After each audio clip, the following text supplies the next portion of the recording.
Oh. Hello. Good eve, middle of night. How are you guys?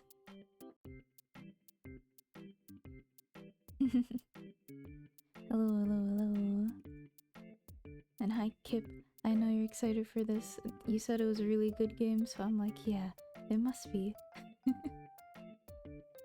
Oh, but it is weird in the fact that it doesn't want to be registered as a game. I have to display capture this bee. Oops. Don't start. Wait. Go. Also, sorry if my model... No, I can fix that. Give me 1 sec. I can fix this.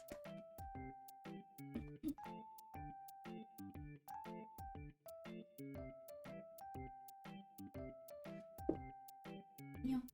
Also, you don't have any more classes today? That's nice. You get to relax for the rest of the day, which is great. It's Monday, right? That's good. It's always nice when the start of your week...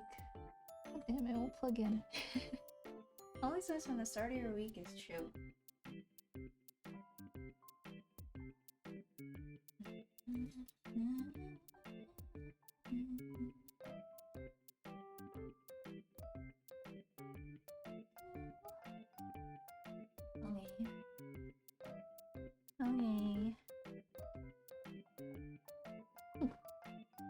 Okay.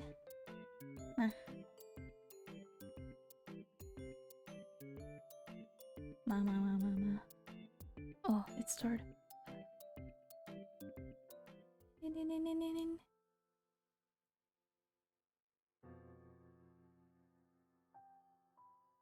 I'm going to assume that's good because I know some of these tracks go really hard and really loud, so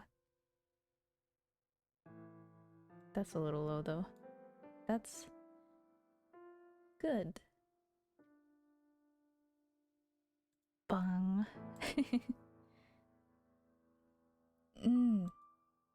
Right. So we were at like chapter 2. I don't know. We went through this whole section with a young man and his sister, and then it suddenly shifted to the maid and the beast. And we're going to see what that's about, because I don't know if they're adjacent or not yet. He did scare me last time though, because he has a scary appearance. I looked up and saw infinity for a second there. Sorry, like I said, this game, it doesn't want to be registered in the game capture, so we work around it. Oh boy, we're on the second door? Yeah. Good luck.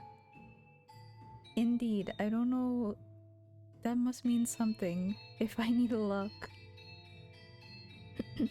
But thank you. Let's go ahead and cozy up, get my blanket around me, and let's start. Get in a comfy position.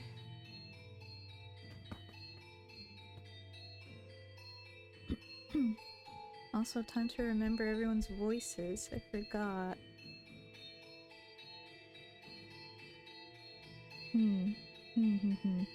The mansion sat near the ocean. To say it was perched upon a cliff might make it sound rather intimidating, but you could see the beautifully clear sea through the windows, a glittering expanse of emerald and turquoise. If the mansion had been in proper condition, it would have been breathtaking against that backdrop. I even wanted to plant orange trees in the garden. Though it was a tumultuous era. Speaking of tumultuous, this ringing... It's... ooh... little bit lower. Hold on. There you go. I know how to do this. Config. Soft. Thank you. Return. It is showing up, right? It's not juking me or anything? Oh, yes, perhaps I should give you some more background information. At that period in time, a war had just drawn to a close. The once gorgeous wetlands were infested with crows picking at decaying remains. Bodies of yeah, it's showing. Thank you. Sorry, I looked away. Bodies of soldiers fallen in battle continually washed up on the shores of coastal villages.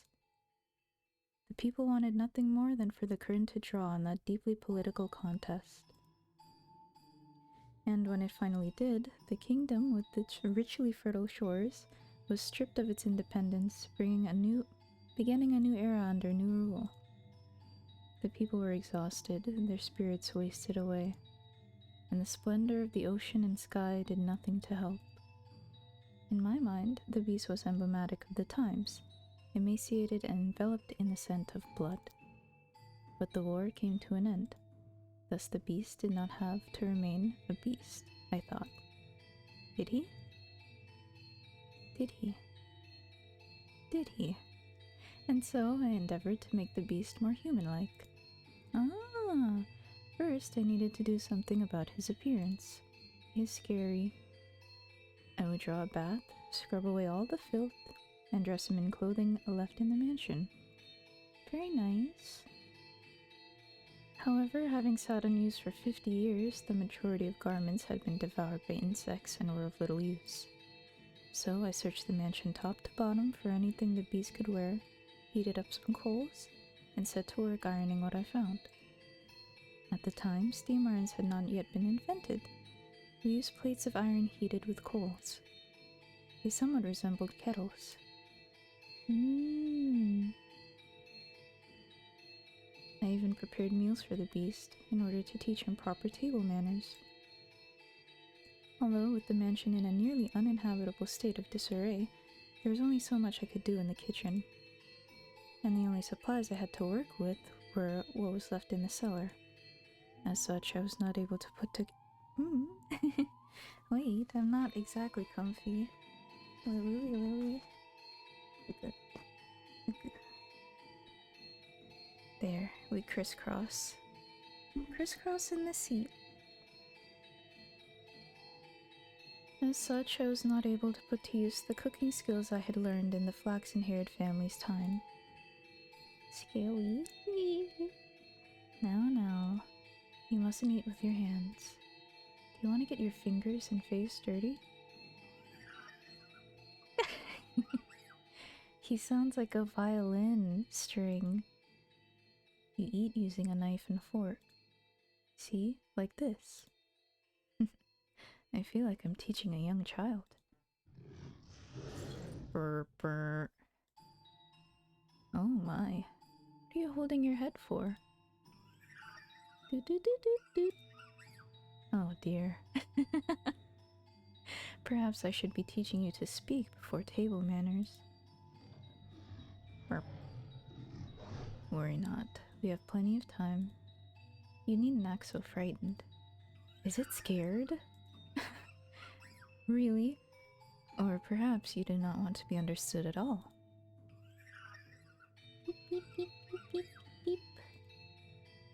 Would you be so kind as to tell me your name? You are for now still a guest. It is too soon for me to call you master.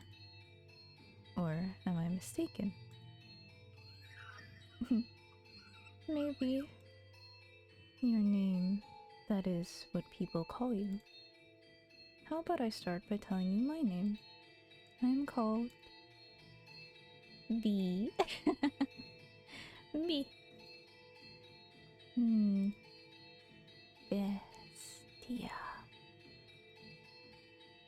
Bestia. Your name is Bestia? I see. Then that is what I shall call you. Bestia. Are you sure it's not like bestial? My, you seem to be rather perplexed as to how I was still alive. He had in fact attempted to cause me harm. However, legit thought my Legit thought my phone made that doot doot doot doot doot noise. Hee hee hee. It's a funny noise. I am a servant of the house. The beast called himself Bestia. It is a curious thing. When I learned his name, he seemed to take on new importance in my mind. Hee hee hee. Hee hee hee.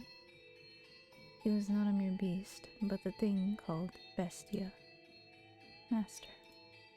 Should I ever have the chance to hear your name, I am certain you too shall become more substantial a presence. But you must always remember, Master, that even if you do not remember your name, and even if you never know mine, you have always... That's cute. You have always held a special place in my heart. Mwah. And thus began my tranquil days with Bestia. Slowly, he began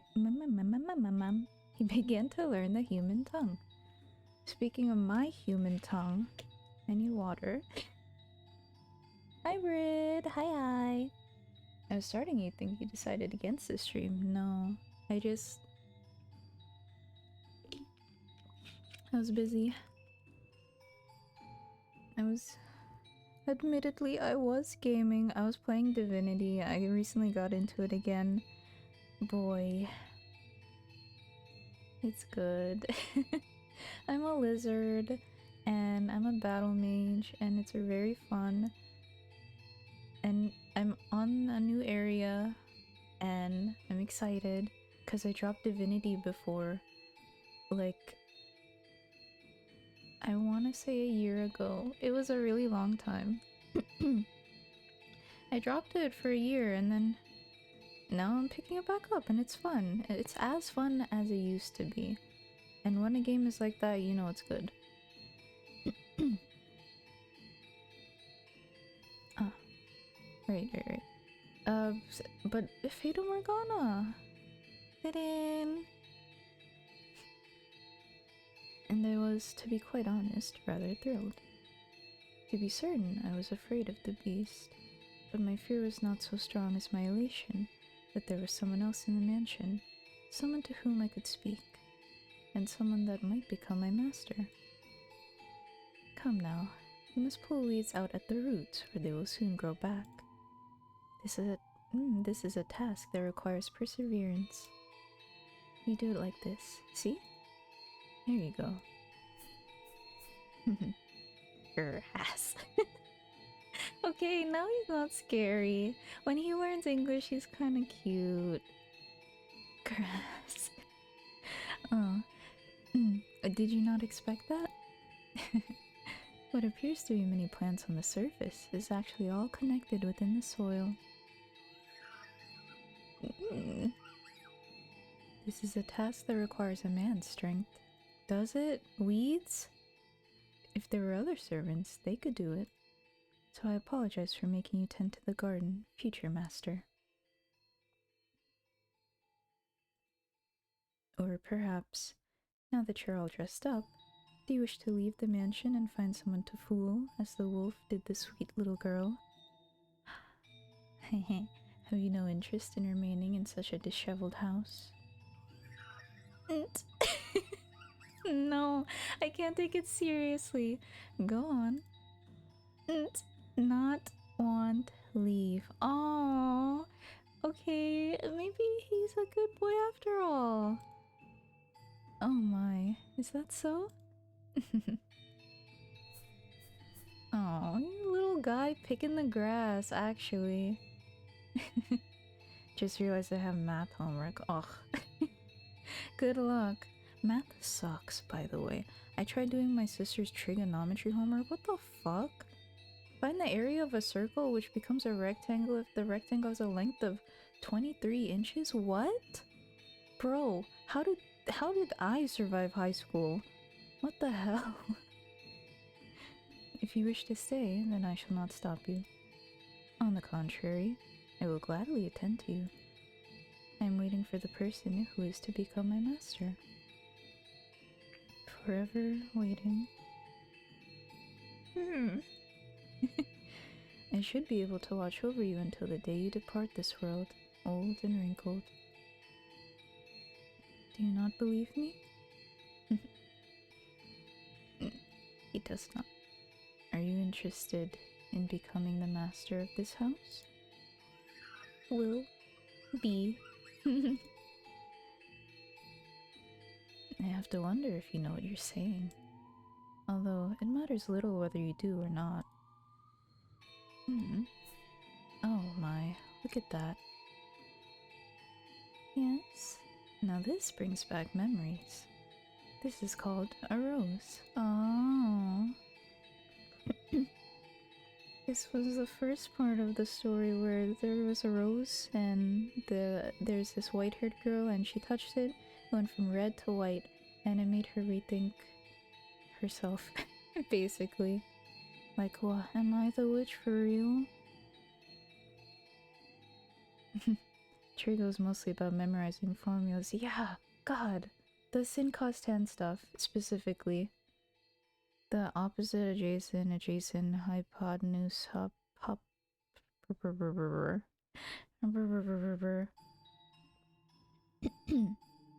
Do you know what a rose is? It is a type of flower. Not. No. Oh. Do not. No. Oh, baby. I see. Then allow me to teach you. What you have here is not a real rose. The real rose is wilted and are sleeping in the soil. This is called an accessory. It is something women wear. Oh, did she leave it in the garden, the girl? The beast held an ornamental white rose in his hands, an object someone, sometime, meant to give to someone else. Aww. Curiously, the white rose was just as stunning as it had been the day it was made, despite being buried in the earth for so many years. I hear roses make wonderful gifts. Acknowledged. He stared intently at the decorative rose. I had presumed the beast would either discard it disinterestedly, or destroy it. But much to my surprise, Bestia held it gently in his hands, as though it were something precious to him. Are you perchance considering giving it to me? So you are not. Very well. Is there someone else you would like to give it to? In that moment, a thought floated through my mind. The thing I had found in a pool of blood in the cellar was a monstrous creature indeed, but perhaps that was not, at his core, what he truly was. So I asked him a question. What is it that you desire, Bestia? This mansion fulfills people's desires. If you yearn for something, want, live, peace. Oh, baby boy, actually. Oh no, I was scared of him before, now I'm about to cry. Oh, look at that filthy thing. A beast. It's a beast. It's eating goddamn sand. You really that hungry? Beast, you foul creature. Stay the hell back. Get any closer. Filthy beast. Oh. And I'll kill you. No, don't tell me he got killed. Several days passed by. As Bestia began to act more like a person, the mansion followed suit, slowly becoming more habitable, though not yet back to its former glory. No flowers grew in the garden, but neither were there weeds infesting it. So like a middle. The dusty corridors, shattered windows, rust-covered kitchen gradually returned to their proper states. Bestia learned how to change his own clothes and how to draw a bath. He comes out like his PNG turns to a handsome, like, Ikemen boy with dark hair and red eyes. Oh. No longer did I have to wait on him hand and foot. He could take care of a number of things all by himself. First first. Let's go. First YouTube comment goes to 0. Welcome. Welcome. Hiya. We're playing Fata Morgana. It's a story. A visual novel, rather. And so far we're at the second door. The maid has tamed this beast, let's say, and he's become like more of a human.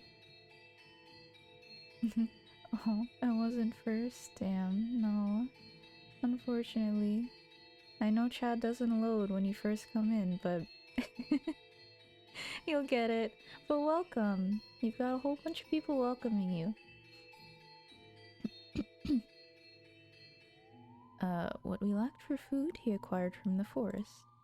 Never did he go to purchase supplies from the village, rather, he captured hares and gathered herbs hidden in the overgrowth. They were days without incident. Oh, happy days, happy days. No. But yeah. Yes, you are, of course, welcome here. And though such a life may be one for excitement, peace is something that you mustn't take for granted. Oh, but he had he wanted peace, he got peace. A little bit, at least. Though, those who have it cast aside, finding the leisurely flow of time dull. Only those who have never experienced it truly know how precious it is. Bestia appeared to be content. He wore he wore an expression of solitary serenity. Someone? Is anyone there? And then one day, a crack formed in the uneventful tranquility. Is anyone in there? Could you part with some food? Oh, merchant, need food? I don't need much. Some food and water? Just a little, that's all I need. Bestia looked over at me, as if seeking my aid. He doesn't know what to do. Ironic, no? It was the visitor who was truly in need of aid. I pondered it for a few moments, deciding that I could not simply turn away someone calling upon the mansion. Had Bestia ordered me not to let him in, I would have followed his instructions, but he said nothing. Oh! Oh, thank God, someone's here. I was afraid it was deserted. You said you were in need of sustenance? Yes. It doesn't have to be much. Anything to quench this thirst. For a second in my mind, the guy who like crawled into the Krusty Krab just flashed. I got lost and it's been several days. Give me a few... oh, sorry. Give me a few minutes. I'll find... Oh, he speaks! Let him in. No, that's too low for me. Let him in. A firm, deep voice came from behind me. I was quite startled. When had the beast learned to act so much like a human? When he had learned to speak so clearly, and to behave so much like a master? Upon seeing Bestia, a look of terror appeared to cross the wanderer's face for a moment. To my eyes, Bestia was the very image of a head of house, but to an outsider, he probably appeared to be nothing more than a beast in man's clothing. I wish he would be more than a shadow, but I get it. It's like, ooh, prepare him a meal and a bed. I suspect he is quite tired. Thank you very much. But in time, the fear drained from the man's face. Bestia sat precariously on the border between man and beast. Also, hi Bing! Welcome! I'm reading a visual novel. Don't mind that it's 2:30 a.m. It's story time. Though he still had his doubts, the wanderer revised his first impression, deciding Bestia was human.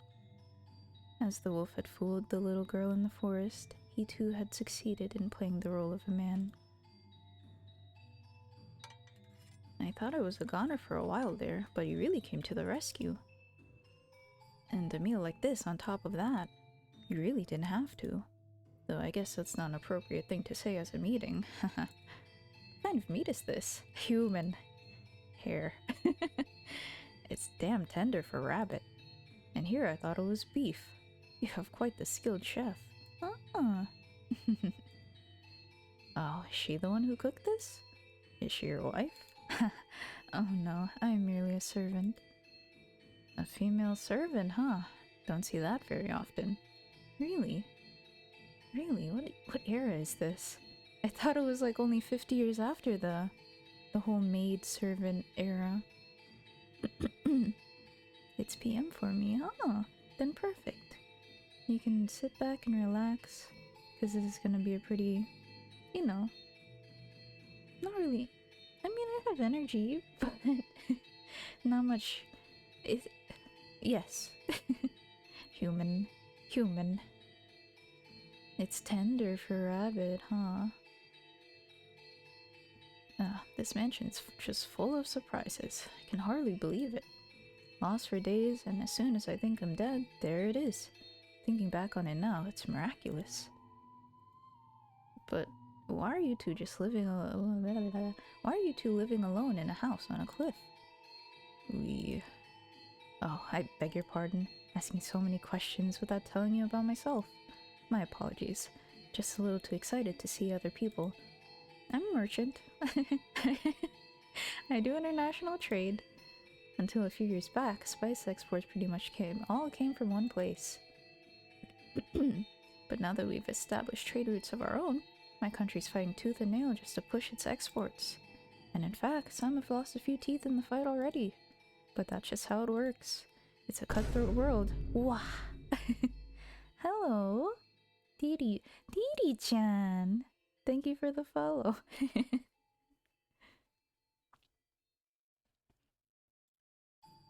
That's just how it works, the merchant said. A sorrowful look on his face. Oh, sorry, I made him really peppy. He was quite clearly putting on a show, though. Confidence in himself and his homeland radiated from that man. I came to this island to do business, but much to my chagrin, I somehow ended up lost in the forest. Had I wandered around for much longer, I'd have lost the chance to ever see my beloved again. Your beloved? Yes, sir. Yes, sir! I'm constantly out on business, so we only get to see each other a few times a year. But she always waits for my return. I'd like to introduce you to her if I ever get the chance. She's a pretty girl, if not especially striking. Is that so?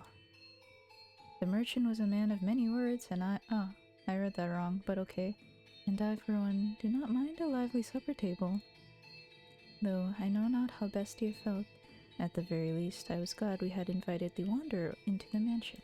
Num num num num num num. Let me take a sip of water. Once I start, like... Yes, sir! Once I start, like, fumbling with my tongue. That's how I know it needs hydration.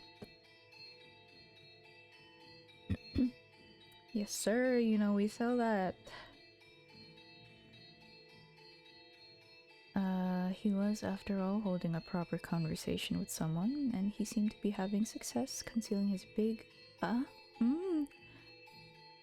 sorry.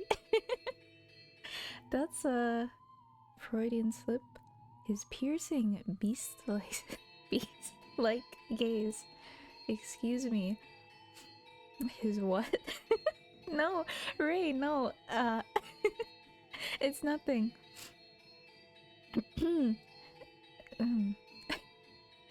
However... Oh, right, I stopped by the village before entering the forest, and I heard a bone-chilling tale there. As soon as the merchant brought up the subject, a palpable tension spread through the room. They say there have been sightings of a beast. Oh, you're about to trigger him, don't. It's a creature unlike anything anyone's seen in not a wolf or a bear or anything like that. Oh, he's... It even attacked the village once, killing several people. Thankfully, the men managed to drive it out, but the creature is still alive. There's nothing in this world scarier than a vicious beast. Oh, his beast is coming out, so you should keep an eye out. Wouldn't want to accidentally let a murderous beast into your home.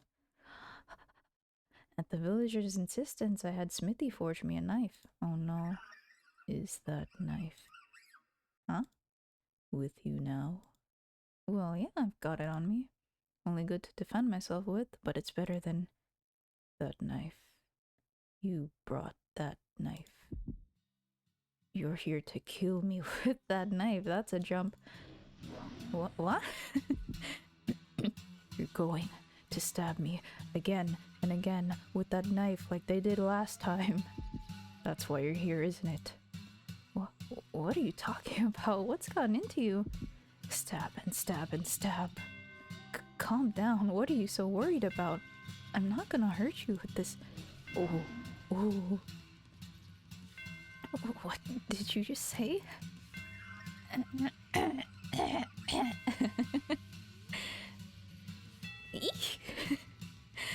I like to imagine that before the wolf ate the poor little girl, he said, "Is this what I always looked like?" That beast. What's your problem? What's wrong? Talk like a human. Is me. Stop. Stay back. Get any closer and I'll stab you to death. He just said don't stab him to death. You act like you only just realized I'm a beast. Eek. Oh, that's right. I killed them. Stay back, and I'll do the same to you. Happy Halloween. In his hand, Bestia held his sword. Oh, perhaps it had been hidden under the table, or maybe behind his chair. Regardless, it was as though he had expected this to happen. No. Lurking right now because I'm doing math. A is okay. Happy math. Do your best. Math's hard. Gee whiz, it'd be a real shame if you had a knife on you. Like they did last time. Rest in peace to this man. He's not going back to his family or wife or whatever he said. I saw his character design. That's the MC. No. The scary voice is great. Thanks. You mean the silly one or the actual gurgle? I have a knife to stab my math. Good. Is it your pencil and your brain? The pen is mightier than the sword, as they say. The merchant kicked aside a chair, attempting to flee, but Bestia closed the distance in an instant, knocking him back. He lost his balance and slammed against the wall, but he made to escape, though the beast stood blocking his path. No. No. Why do you say no like that? Please, stop this. Don't kill me. My beloved is waiting for me back home. I can't leave her behind. And why should I care? Damn. Facts though. You spin the facts. Why should you care? You came into this house expecting hospitality. Oh, I scream. A dreadful scream echoed through the dining room. I reflexively— oh, really? I didn't expect her to do that. She seems very, like,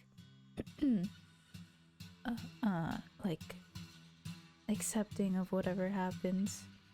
I reflexively covered my ears.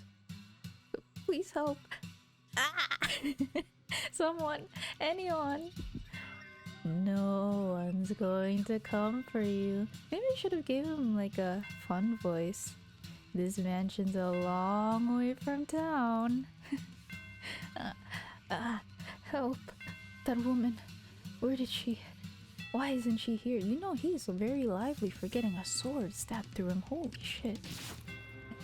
Well, he's dead now. You'll kill me if I don't kill you. And so I must show you that I will. I must show you that I'm serious. He doesn't speak— he speaks weird. I must kill you, or you won't understand. You just won't understand. No one understands me. If I don't show you firsthand, you won't understand. I'll make you understand.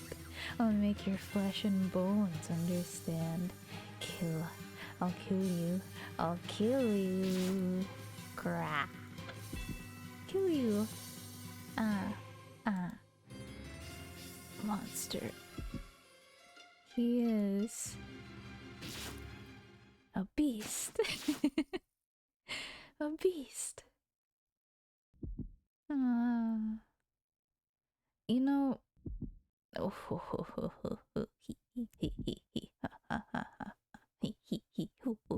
It's not becoming of you to laugh like that if I give you such a deep voice, sir. I can't do that. Ha ha ha. Ha ha ha ha ha ha ha. Hoo hoo hoo hoo. Ha ha ha ha ha. Maybe his voice goes crazy when he's beast mode, huh? You forgot about the scream. It was a good scream. Maybe they should have got him to do all the lines. It's not lively though, definitely. They had been they had been enjoying a peaceful meal around the table together just minutes earlier. So what had triggered this? If I were to guess, the merchant the merchant saying the word knife is what caused the beast to snap. A simple, small thing set him off. Yeah, I could not comprehend it. Bestia, who had said he'd wish for peace, was staring down at the ravaged corpse of the merchant, with the look of ecstasy on his face. Master, can you understand how he felt? Even just a little? Did he not yearn for peace, but for slaughter? No, maybe he just got triggered is all. He didn't say trigger warning knife. This is what Nia sounds like when she's ready to kill someone. No, you should have seen the other one. It was really fun voicing the girl who became like crazy. Nelly, I'm pretty sure. Nelly like scalped this white-haired girl. She put on her hair. She like seduced her brother and then she went crazy. It was so fun. You should see the VOD. I hope it's up still. Yeah, he goes on for quite a bit. It was a bit. It was not a quick death. He relished in that, huh? Trigger warning, I'm a beast. Trigger warning. Just a forewarning before I kill you. Just gotta let you know I am a beast. I have a sword under the table. If you don't like knives or cutting, please leave the video right now. Thanks. If I were deemed to speak Filipino, will you try to read the lines in Tagalog? I'm not good at translating. I'm good at conversational, but I can try. That would kind of be fun. Good old Pauline. Ooh, okay. Is she nice? Alright. No. Water? Water.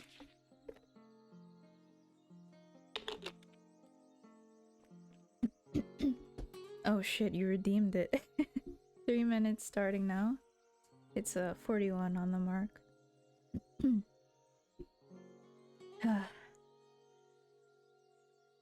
Ayun na po, tapos na ako sa shopping. Ayun na. What is that? Merienda time. Ay, sarap talaga yung ham sandwich, puta.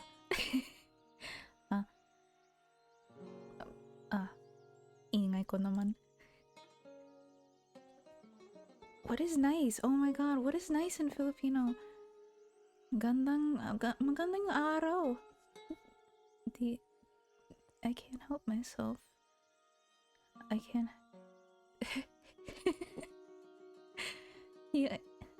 Yun na po.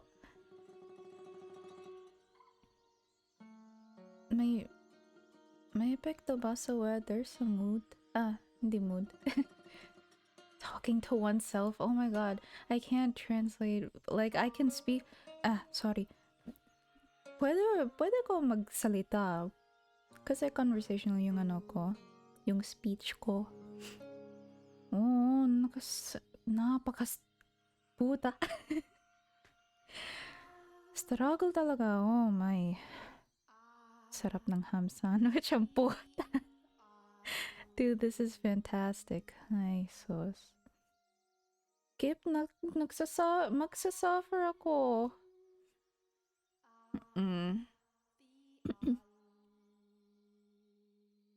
Ay, basta. Pagkain.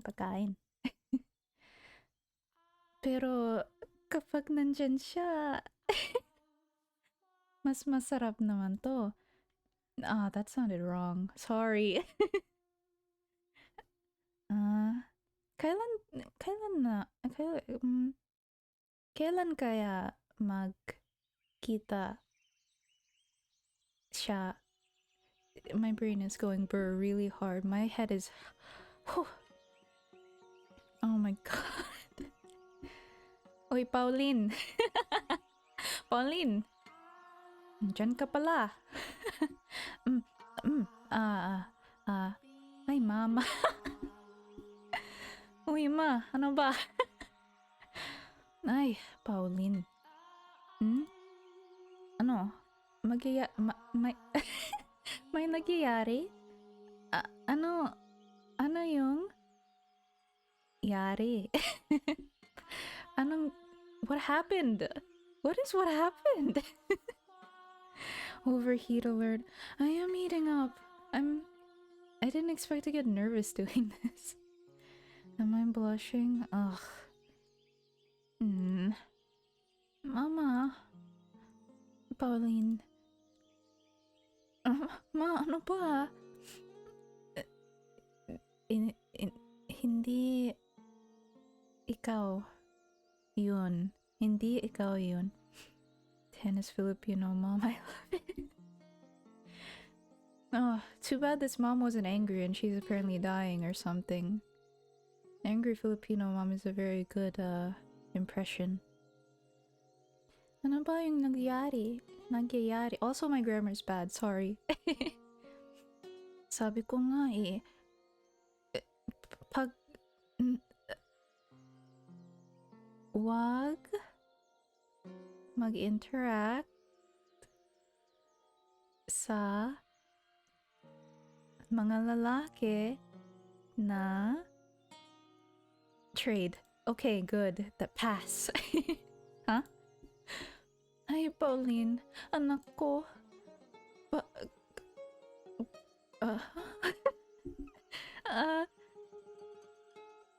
Kami? God. Diyos ko. Bakit ganyan ka, Lord? Mama, ang sakit, ma. Don't squeeze so tight. Ang sakit. No, ang sakit na. Tama naman, ang sakit. Tanpano is very epic gamer. I'm glad you can understand. I'm loving this too much. If you have like an understanding of like a basic... What do you call it? It's already been 3 minutes. I've fooled myself. I've played myself. Jeez. But that was fun. Maybe I should make it 5. Definitely rewatching the VOD. Oh my god. Just clip it and get it over with. Don't watch it again. Listen carefully, Pauline. You must be calm and hear me out. Understood? Your lover, the beloved man you wait for,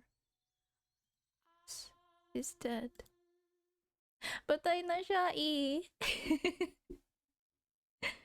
Oh no. Oh shit, it did get clipped. I shouldn't have mentioned it, but I'm not complaining. It's not like I like clips or anything. Baka. Oh no, she didn't put a cooldown. Don't say that. Don't say that. Don't say that. Shit. I'll put a cooldown after this stream. Thank you. Wait, I should write that down. I really am going to forget that. Hold on. Important. Cooldown. Cooldown Phil. No, you can't make me suffer that long. No. Resunderitan. Isn't it? Am I? I don't know, maybe. No! Well, you were okay, this stream is getting a pass. Also because it's my first time and it's really fun palay. Fuck.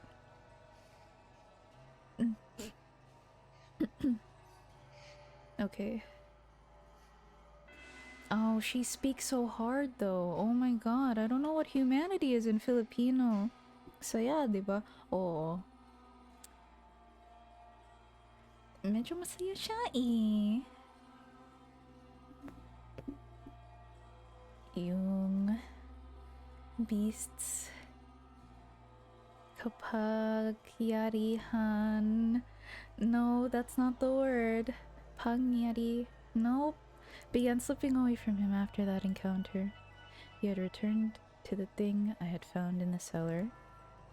Actually, he prowled the mansion's halls looking for more. I really can't read this in Tagalog.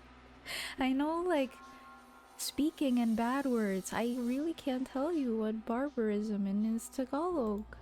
Barbero, maybe. Despite all the effort he had put into learning to act like a human, he now ripped the velvet curtains off the wall, howling shrilly, stomping back and forth through the hallways, and ravaging the garden. If Pauline comes back, I'll make her katauhan. True, it's katauhan. Cause like ka, being, tao, person, han, being. Replace words you can't translate with puta. Oh my god.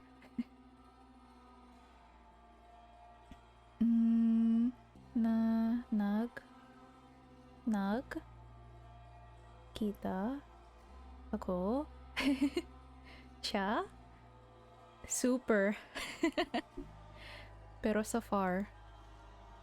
Bestia, di siya beast, pero out of control. Bloodthirsty beast. Oh boy. Yeah. I'll just put that 3-minute redeem later when those simpler speaking people come back.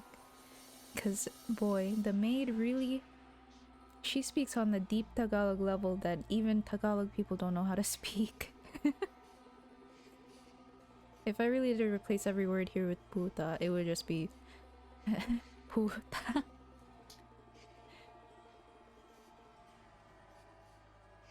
Just a few days ago, we had been tending the garden together, but that was no longer possible. I was quite disappointed.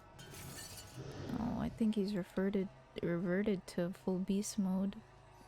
Eventually, Bestia discovered my hiding place. No! I had not felt regret in a very long time, but I felt deep regret in that moment. More. Don't have enough, not enough. I need more. I need more. I must satisfy these urges. Are you saying peace was not enough to sate you? Did I mishear you when you asked for peace? I was mistaken. Asking for peace won't solve anything. Oh, I think he like tried to forgive them, I guess. Puta, puta, puta, kapangyarihan ng mga puta. Blood. What is blood? I don't even know blood in Tagalog. What the hell? Blood. Despair. Eyes filled with terror. These are the things I need, and I've always known it. You said this mansion fulfills people's desires. Then... fulfill. Give me prey. No more hairs. Live humans. Why did I ever teach him to speak human language? Before long, the mansion granted his wish. Oh, does it? Dugo! Dugo! Right! Oh my god. Wait. Honestly, the Tagalog accented English is almost as good. Isn't it? Isn't it just the same? It's Taglish, it's fine. Bismod pre, bismod siya pre. right though, Duko. I really forgot like a lot of words. So unfortunate. The maid be like, bro, you said peace. What happened? Ano ba yung nangyari? Sabi mo peace. Ano to? Mata puno. G. Takot. Ah, mata puno ng takot. True. You're good though. Thanks. I'm like barely... Like, I swear, if someone talked, I could understand, but I just can't like translate. Before long, the mansion granted his wish. Once a week, a villager or a traveling merchant from somewhere would wander into the forest, ending up at the mansion on the cliff. Oh, wait. Pause. So the mansion does grant wishes? Question mark? But did it grant the past two kids' wishes though? I thought they just wanted to be like happy and stuff. Or maybe it was like the white-haired girl's wish. No, she wasn't really happy. This makes me want you to do a... Oops. This makes me want you to do a Filipino stream. I could try. I could definitely try. Mood, that's me and my mother tongue. Right? I really should have put effort into speaking more. I can talk about it later, how like my journey of not really learning Filipino. SPF, sabi. Yeah, I'll put SPF down, I'll know what it means. Nelly wanted to get with her brother and that was almost granted, right? Like, it's not fully granted.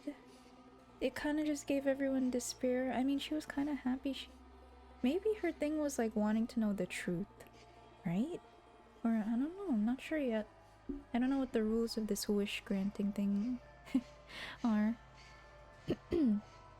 Though something felt suspicious about the man who greeted them at the door.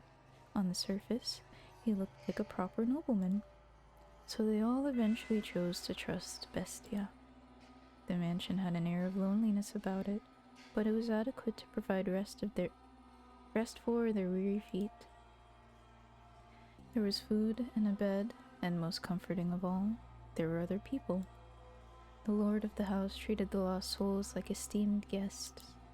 He poured them fine wine and had me cook for them.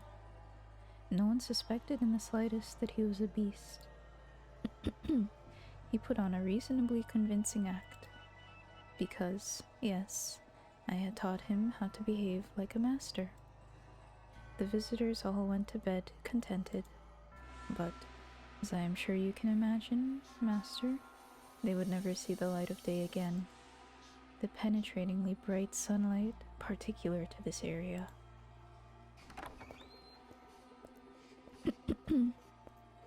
It'll all make sense one day, maybe. I see. So I guess there's more of this theme, huh? Interesting. A beast! It's a beast! You disgusting creature! You hideous monster! Kill him! Oh, maybe it's multiple people. If that's how you humans want to do things, then I'll play your little game.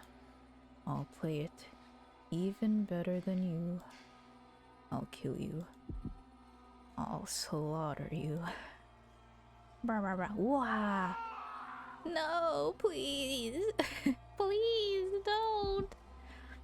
Oh, that's it. Cry for me. Beg for your life. Pray for my mercy. Weep and struggle and suffer and die. No one understands. No one can possibly understand my despair. What did I ever do? Was it just because I'm a beast? When did I become a beast? Why do beasts have to die?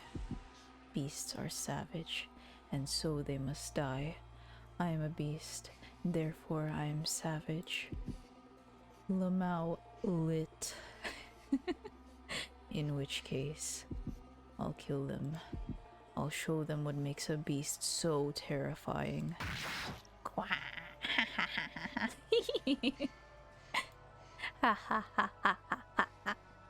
Ha ha ha ha. Wait. Wait, can I take a sip? Dang, his eye looks like it's about to pop. Eee, right? I didn't look. Eee. Ooh. Mm. Man, the CGs for this part are freaky. They do be. Even his character model, when I saw it the first time, I was like, ooh. It gave me shivers.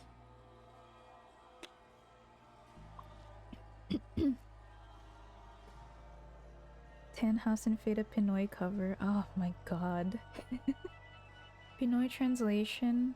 Bah. Nia's evil laugh.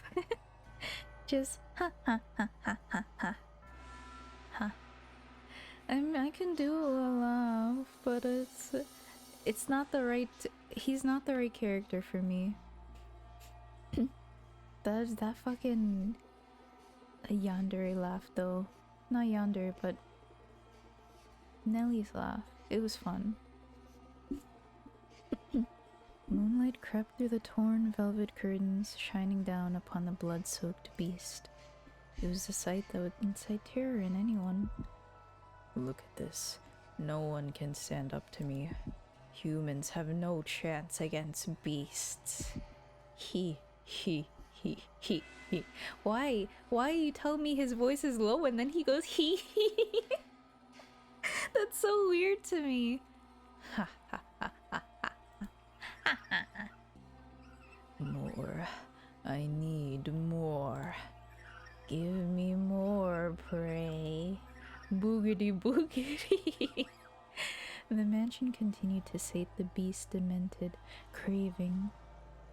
I read that wrong, sending not one, but multiple villagers into his claws. Into these blood-stained walls, off which echoed his monstrous howls. Who's Boogie? Stop, please, I'm begging you, spare me. Oh god. Sorry. What? Maybe I should change his voice. I'm not familiar with your god. Beasts have no need of gods. Cause he's kind of like twisted. He's not really like. I have a wife and son back at the village. Please let me return to them. Why don't you bring them back to me? I'll send them to the same place you're going. Ha ha ha ha ha. Ooh. I am with child. Please let me go. Are you now? In that case, I'll kill the baby first. Ooh. Ooh. Yucky. You damned monster. Oh, that's not a deep laugh. It's very high. That's right, I'm a monster. Brap brap. And by killing, no one can defy me. I have to show the world that beasts are the most frightening things on this earth. No, it's great. It's weird to get into. Neapolitanne would be thunder. Nice. Good pun. +1. The beast began to change his style, making sick banquets out of his kills. Some days he would tie his guests up in the cellar, playing with them for hours until they finally died. Some days he would drain them of their blood and bathe in it. Some days he would spread them out on the table and feast upon them. Every week, another atrocious party. He did everything imaginable. As a faithful servant of this house, I'm confident that I can do most anything I am asked. Though you can surely imagine my surprise at having to use the cooking skills I learned while serving the flaxen-haired family to do that. I can only wonder if it actually tasted any good. Bestia's peculiar sword was always with him for his twisted banquets of self-gratification. However much blood stained it, it never lost its sheen. It was as though the sword drank of the flesh of humans. Master, can you imagine just how wretched I felt? The mansion, once a beautiful sight to behold, reeked of death and acrimony. The stench of rotting flesh seeped up from the cellar. Even the years it spent forsaken and in ruins were preferable to that. Or perhaps I had only myself to blame. It was I who had invited the beast into the mansion. 'Cause he wanted a master so bad. Tisk tisk. Things about to get grosser. Man. Man. More. Not enough. This isn't enough to satisfy me. But Bestia still sought to hold more of his perverse parties. Lost villagers were no longer enough to quell his urges. He was indeed a genuine beast. Oh, don't tell me it gets like man. Like man? And in time, this is what he began to wish for. Can't you get me any better prey? Something truly exquisite. The perfect... I'm so scared he's gonna say children or something. The perfect prey to quench this maddening thirst of mine. Do you know what he meant when he asked for the perfect prey, Master? Perhaps a hero, someone courageous enough to stand up to him, with whom he could enjoy a battle to the death. Like, man. Oh man. No, kid, no. Perhaps a dazzling young nymph. Perhaps a dazzling young nymph to satisfy his other primal urges. Or perhaps what he wanted was not human at all, but a demon or a phantom. I would soon find out, as the mansion attempted to grant his wish, bringing yet another guest to the house on the cliff. What?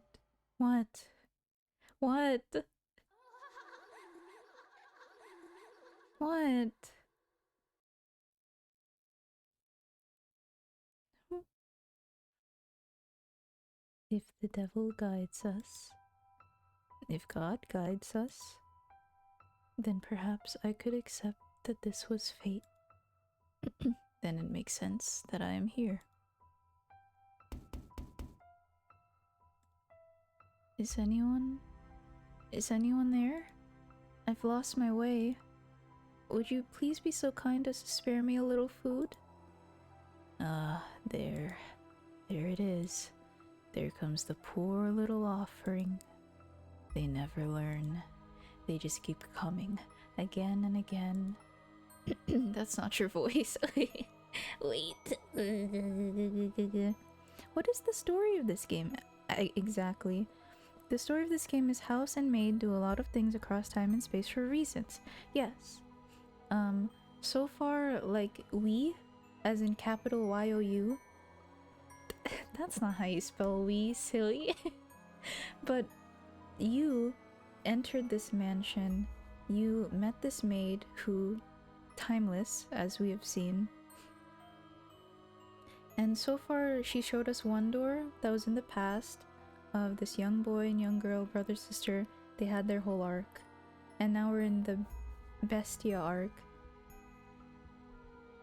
And so you slowly figure out who you, the master, are? That's sick as fuck. I'm excited. The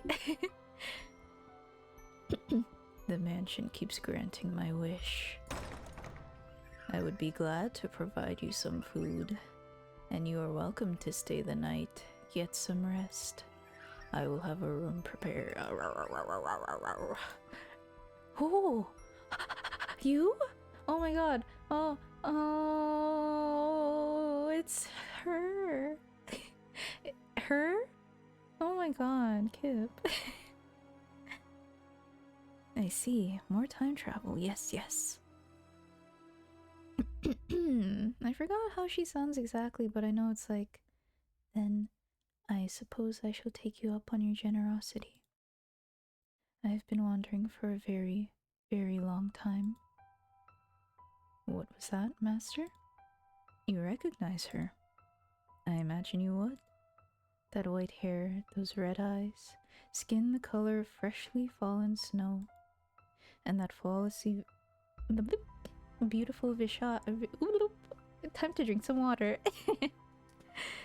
There she is, a white-haired girl, my love. Oh, uh, mm. Her fate so far, she did not deserve.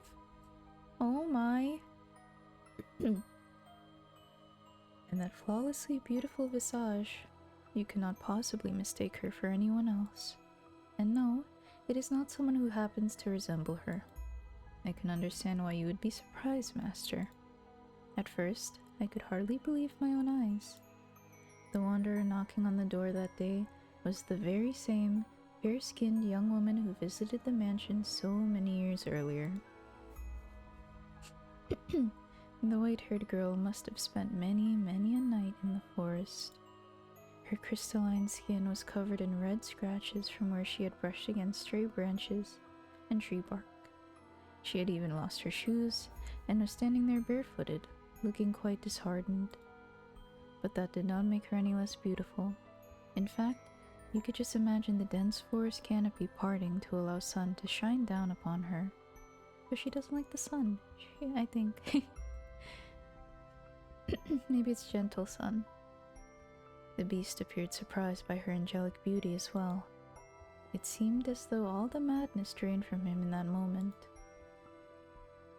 He said nothing, but his eyes told all. Excuse me. Excuse me.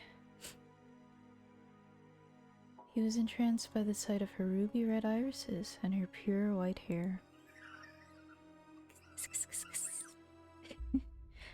Pardon? I am a beast. This is what I asked for. Something to quench my thirst. Beast be like, damn, she's so hot she cured my beastness. She's so fine though. Do I really want to eat her? Like that? Sorry. You're allowed to be happy. But as I said, it was only for a moment. So rejoice.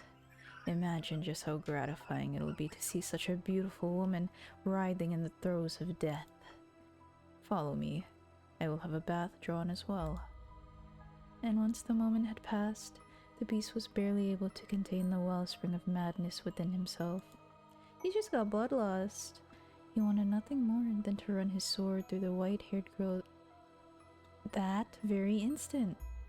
To torture her, to defile her. I hope nothing bad happens to her.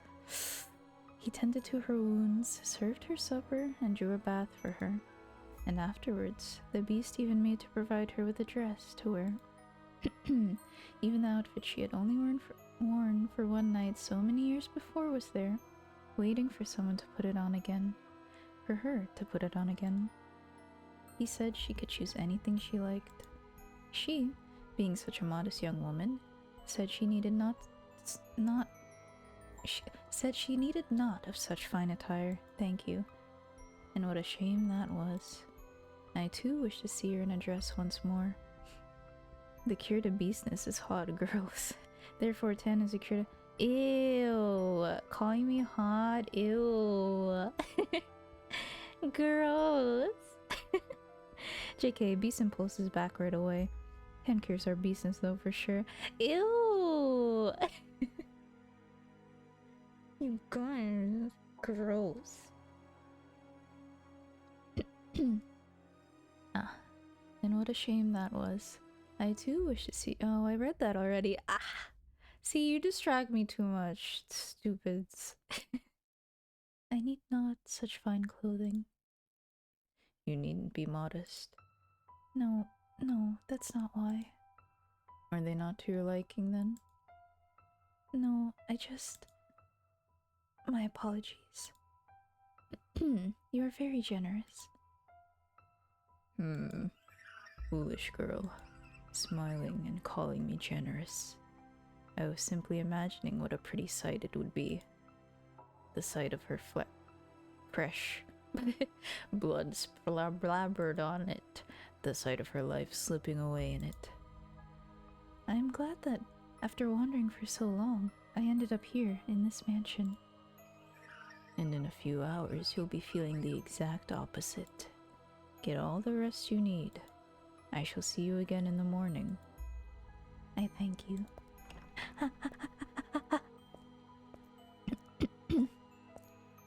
Isn't Nia like an ice cream, so wouldn't that make her cold? Oh shit, you're right. I mean...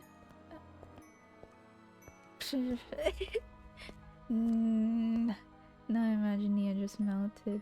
A little bit. Sad fate that would be. I hope she doesn't like die. Don't tell me she dies. Bestia then made his way out of the girl's bedchamber. His mask came crumbling off only after taking a few steps. Ha ha ha ha. He he he he he. There, that's precisely what I wanted. Just imagining how such a beautiful woman would scream. How she'll beg for her life. At least it's not sexual. At least it's like pure bloodlust. I don't have to be like a weirdo. Hey, he learned English really fast. He's speaking so casually. Are you there? The mansion has given me the perfect offering. Hey, is she not here? Oh, me, the maid, you mean? Or is it not me? Is someone there? Yes, I came by to ask if there is anything you needed. I cannot offer you anything extravagant, not like before, but I am here to provide you with anything in my capacity. I appreciate the offer, but I need nothing. Being allowed to stay the night is more than enough. Do you work here in the mansion? Yes, indeed I do. I've been here for a very, very long time. True though, how is she like... I guess she's older, right? Maybe? A very long time? You might think this is an odd question, but have we met before? Something about you seems familiar. And I get the feeling I've been in this mansion before. Yes, we have met. It was quite some time ago, though. Hey! Hey! A man has drowned into the... sorry. I fucked that up. Hey! When was it? It was an unimaginably long time ago.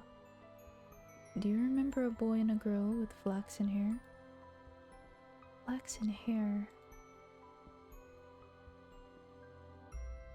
I apologize. My memory fails me. Do you not remember me either? I see. You should probably not push yourself to remember then. There were joyous times, and there were less than joyous times. But would you be so kind as to answer one question? What might your name be? My name is... Cocked. I see. So you are... Boop boop boop boop boop. Again. Again? You should get some rest. I will make tea for you in the morning. Also... Go on. Close your eyes. Why? Oh. I guess she was sleeping in bed and then closed eyes. Maybe? Sad maid. She's sad? I see. But Bestia never waited for morning to come. With his sword that smelled of blood hanging from his hip, the beast slowly, ever so slowly, crept toward the room where the white-haired girl slept. The time was soon approaching for the bloodthirsty beast to paint the walls with the young woman's blood, to turn her bedchamber into a gore-splattered altar upon which he would offer her to the devil. However, when he opened the door, the beast could hardly believe his eyes. Why? She was not asleep, but sitting there, as if expecting Bestia's arrival. Why are you awake? Did you not go to sleep? I heard footsteps, so I... And what were you planning to do when I got here? Surely you didn't think we'd simply have a nice midnight chat. I was hoping to ask what it was that you wanted. To ask what it was I wanted? Do you even realize what you're saying? Can you not see what's in my hand? You know exactly what I came here to do. Why did you extend that one? Aren't you going to beg? Aren't you going to plead for your life? Aren't you going to ask me not to kill you? If it's necessary. But is that what you want? What I want is something much, much more gratifying than your pleas. I want to hold a banquet. It's not enough. No matter what I do, it's not enough. But you will be enough to satisfy me, to quench this unholy thirst, to completely, wholly fill me to the bursting point. Ew, incel. Oh gosh, an ad break just popped up and scared me. Oh! Sorry! I didn't know. Oh yeah, my god, I forgot that I was trying something, but I completely forgot to take note of when I put them down. But I tried not to, I made them like an hour apart, I think, or something akin to that. You want to know what I desire? I desire to devour you. You sound so cheesy right now, man. Legit, I thought you were going to be like intimidating. You sound like a fool and a half. Ah. Bestia shoved the girl back, slamming her into the mattress.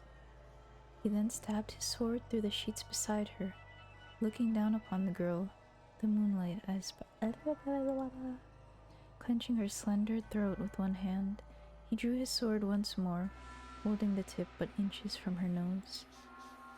No matter how much blood it drank, the sword continued to shine gloriously, as though it had just come from the forge. It was an awe-inspiring, tear-shedding blade, the sight of which would cause anyone to imagine the misfortune about to befall them. Time to drink some water. Not like this. Oh, the mood is really there though.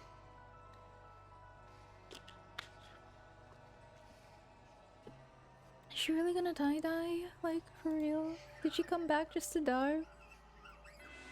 Go on, mock me. Ridicule. Head and hands. Ridicule the hideous, barbaric beast standing before you. Is that what gets you off, sir? From the moment you saw me, you thought me unsettling, no? But you averted your eyes. Because I had food for you. Because I gave you a place to rest. You pretended not to notice the beast. This is retribution. Retribution for you damned humans. So beg for your life like they all do. Cry. Plead for mercy. If you say that you're ugly, then I must be equally ugly. What? What came from the girl's mouth was neither a plea, nor an insult, nor a scream. Full-grown men had wept before him, and yet this slight young woman did not. Despite this terrifying beast being upon her, moments away from extinguishing her life. Even I almost shrieked in fright. Bestia could believe neither his eyes nor his ears. Excuse me. Excuse me. Is this gonna be like some Twilight love story shit? Nah. Never mind Beauty and the Beast. No, I don't think so. White-haired girl and Bestia is not a ship that I imagine.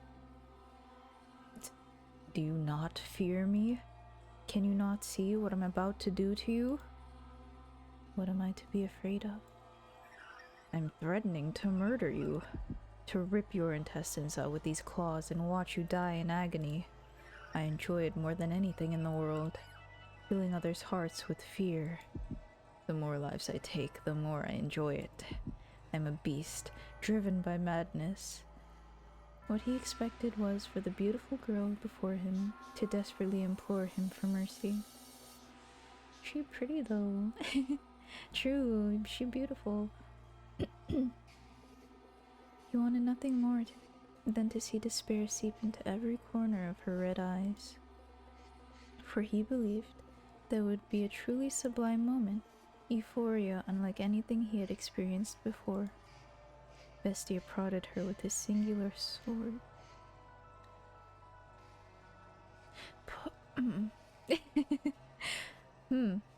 Poking a slit in his skin smoother than silk. Okay. You mean to take mercy on me because you see me as pitiful. But she did not do as the beast wished. She looked up at him with sympathy rather than fear. This rattled the beast. He had never once seen anyone respond to him that way. What possessed you to say that? What on earth is going on through your head? Oops, there's no on there. Just fucking pokes her with the sword. Just a little bleep. And mercy. Mercy? Do you not comprehend this situation? How can you be so calm? Scream, cry, and shout. Beg for me to spare you. Throw yourself at my feet. Throw yourself at my feet. Please. Please throw yourself at my feet. I want it so bad. Otherwise, I'm a beast. I'm a beast. Rah! That never tires of killing. Be scared of me. To me, you appear to be a person. You're lying. You listen to the things I say, and you respond with your own words. I was taught how to speak. I'm a beast who speaks human language. But you think. You use your mind to come up with responses. And you hesitate. If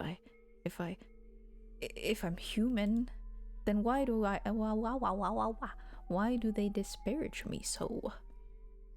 Why do they reject me and try?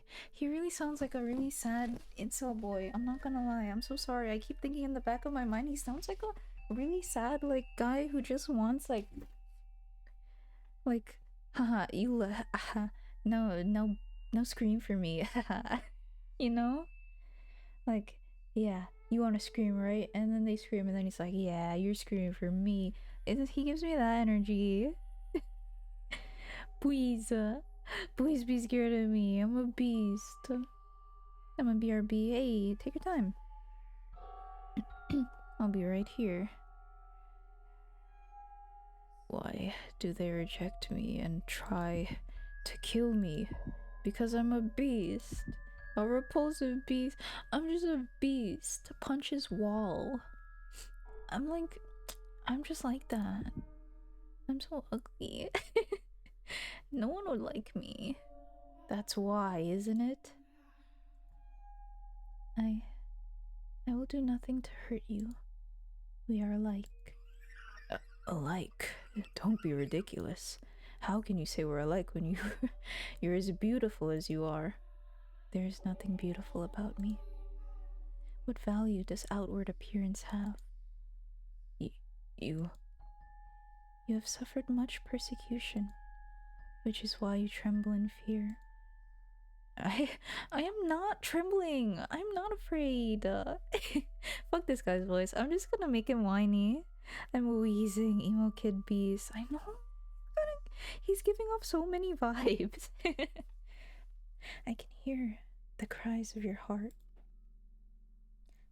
What on earth is wrong with you? Why are you not afraid? Why do you not scream in terror? I am afraid, but more than fear. I feel like I now know what my role is. Your role? If you will have me, then would like to remain here in the mansion. Are you mad? I will eventually kill you, torture you, put you through hell, make you wish you were never born. Welcome to my twisted mind. That does not change my mind. Please, allow me to stay. I find it very hard to believe that what you want deep down is to hurt people, and I get the feeling that I am meant to be here, that it is my role. He Bestia was at a loss. He was perhaps afraid of this girl who did not fear him, and even attempted to embrace him. She behaved too differently from all other humans he knew of, who only ever harassed and pushed him away. Why are you so kind to me, to this beast, this murderer? Bestia's sword slipped from his hand, hitting the hard floor with the metallic whine. When the sound died down, the white-haired girl extended her hands for the beast with the utmost of affability. Her fingers were white as freshly fallen snow, something this area never saw. They traced his distinctive frame. They ran along his unusually shaped nose. They slid across his rough, yellowed skin. They drifted around his rather small eyes. The beast trembled once more, this time not out of twisted desire from deep within, but from the unimaginable comfort of physical contact. Her fingers moved so gently, so pleasantly, wrapping him in their warmth. Are you crying? A single teardrop slid down the arc of her finger. Looking into her clear eyes, Bestia came to a realization. And at the same time, he felt somewhat dismayed. You are without sight. Taken in the throes of his primal urges, the beast had not noticed, but there was an emptiness in the girl's eyes. She appeared to be gazing far into the distance, not focused on the man despite being close enough to touch him. Tears had begun running down Bestia's cheeks earlier, when she had called him a person. But it... Okay, I've cracked. It's really good. Dang. Man. The reveal. She crazy. For legal reasons, the above is a joke. Well, she blind. I'm glad she's not crazy, but the blind reveal, though, nice. Just doing what she can to survive. No, not like that. Yeah. No wonder. It's a blind beast love type thing. Maybe not love yet, but we'll see. But it was not until one of those droplets had slid across the back of her finger that she had realized she would indeed have no need for extravagant dresses. After all, she could not see what she was wearing. That is correct. I am blind. But whoever decided that reality is only that which can be seen is only that. I know not what appearance I have. In the darkness, everything is as one. There is no difference between beast and man. If you are a beast, then I too must be a beast. To call a girl a beast would be paramount to eating sugar and insisting it was salt. Do pardon the trite analogy, please. But you know rather well, master, that the white-haired girl was not at all what you would call a beast. Not simply in appearance, but all the way down to her core. There is nothing beastly about her. Her words brought him faint pain, but the beast still felt, on some level, that he wanted to keep her at his side, to see what would happen. His next words were in large part impulsive. I am grateful that you cannot see. Oh. Without exception, everyone who had wandered into the mansion had lost their lives before the sun rose the next morning. She was the first visitor who had not met this fate. Over time, Bestia's madness gradually subsided. He even began to seem rather tame. You would hardly believe that it was the same beast who had once reveled in those perverse festivities. He was, I imagine, at a loss for how to behave. I too would be flustered in the constant presence of such beauty. Oh, look! But it was not just her appearance. She had said she'd wish to live with him, a beast who had committed countless atrocities. Wow, deep shit. She just assumed he's a guy and not a beast or whatever. What is essential is invisible to the naked eye. Kip, that's pretty. Oh, is that also foreshadowing? I suspect something. Perplexing indeed. What is the matter? Do you honestly not fear me? Do I appear to be afraid of you? No, you do not. But you would. If you could see me, you would react the same as everyone else. You would mock me, you would despise me, you would want to kill me. You don't know what I've done because you can't see. I enjoyed it. I basked in their terror. So why do I not want you to find out? I don't want you to know how many people I've tortured, how many I've slaughtered, how much blood I've imbibed. All the horrible things I've done. Horrible. I'm aware that what I've done is wrong, but I relished in it. I wanted for so long to slaughter them. I desperately desired to see blood, human blood. What is it I crave? Murder? Or laughter? I said that I had no need for peace, yet here I am. Is something the matter? No, some tea. Oh, shall I make some? Are you thirsty? No, I made some tea. It's probably cold by now. I thought you might want some. Brr brr brr, he's becoming so... Oh, brr brr brr. You don't... No, I'll take it. What are you laughing for? Because I'm happy. Happiness? What is that? Is it to your liking? It's bitter. It's bitter. Their life together began quietly, their days without event. They had no extravagant meals. There were no swaths of guests lending life to the mansion's halls. But there was also no one screaming in fear for their life. As it should be. It was the peaceful life Bestia had lost, and he had returned once more to that quiet realm. What's the matter? You are always so quick to notice my presence. My world is one of darkness, so I have a heightened sense of hearing. What is it like? How do you perceive the world?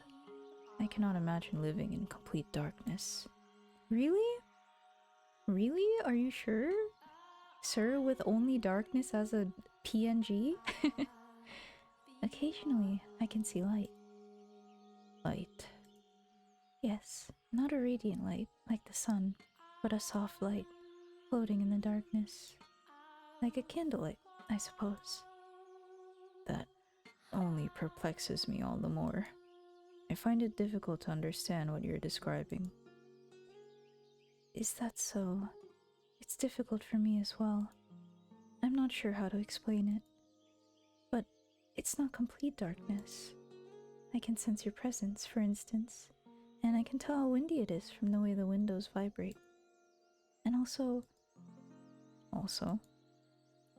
I also feel as though I can sense the wavering of emotions. The candlelight begins to flicker erratically. from fear, intense sorrow, or other similar emotions. My emotions? I do not know. It could be yours and it could be mine. This mansion is a very peculiar place. The candlelight is always wavering, and yet it seems somehow stable. It makes me feel as though this is where I belong. You found your way back here before.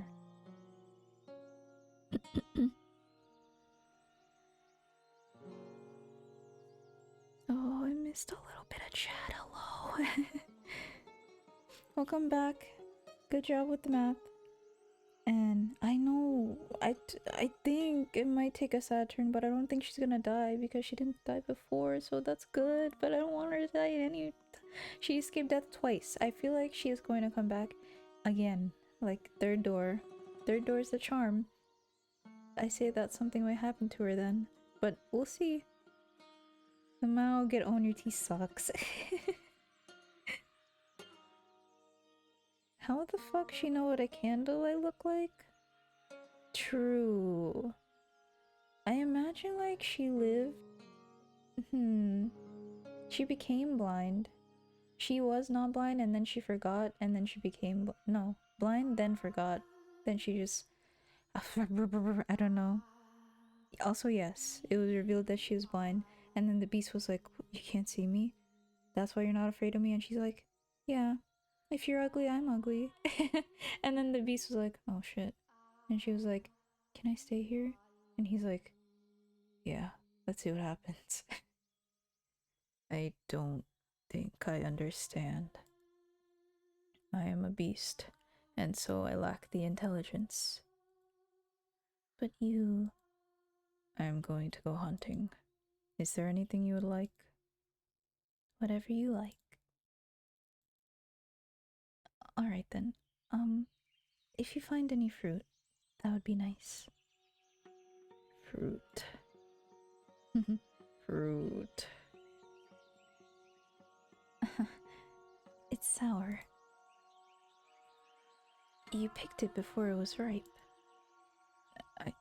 I didn't know. Just forgot she's blind, then you won't be blind. Herder, I am just a stupid beast. He has that energy. I was about to say, yeah. I am a beast, so I have to be like this. I didn't know. Sorry, I'm just like this. I didn't mean to manipulate you into wanting to scream for me. Get fucked, your fruit sucks too. You seem to have some hostility. I feel like this is a really bad dude later. Or something. Has he hurt you, Kip? Is that a bad thing? I don't know anything. I cannot see, but if fruit is still green, you're not supposed to eat it yet. What color are these? Green. No. Blue. Shall I give you a hand preparing supper? Excuse me. I cannot ask for help of someone who can't see. You'll hurt yourself. Don't worry, I can tell for the most part where things are by touch and sound. Are you worried? Worried. Worried. Worried. The thought of blood dripping down her finger doesn't excite me. What's going on? What on earth has happened to me? If I appear to be in any danger of harming myself, please let me know. Then you have nothing to worry about. You do not seem any more comfortable in the kitchen than me. She always cooks the... Where did she go? Huh? She always comes when I call.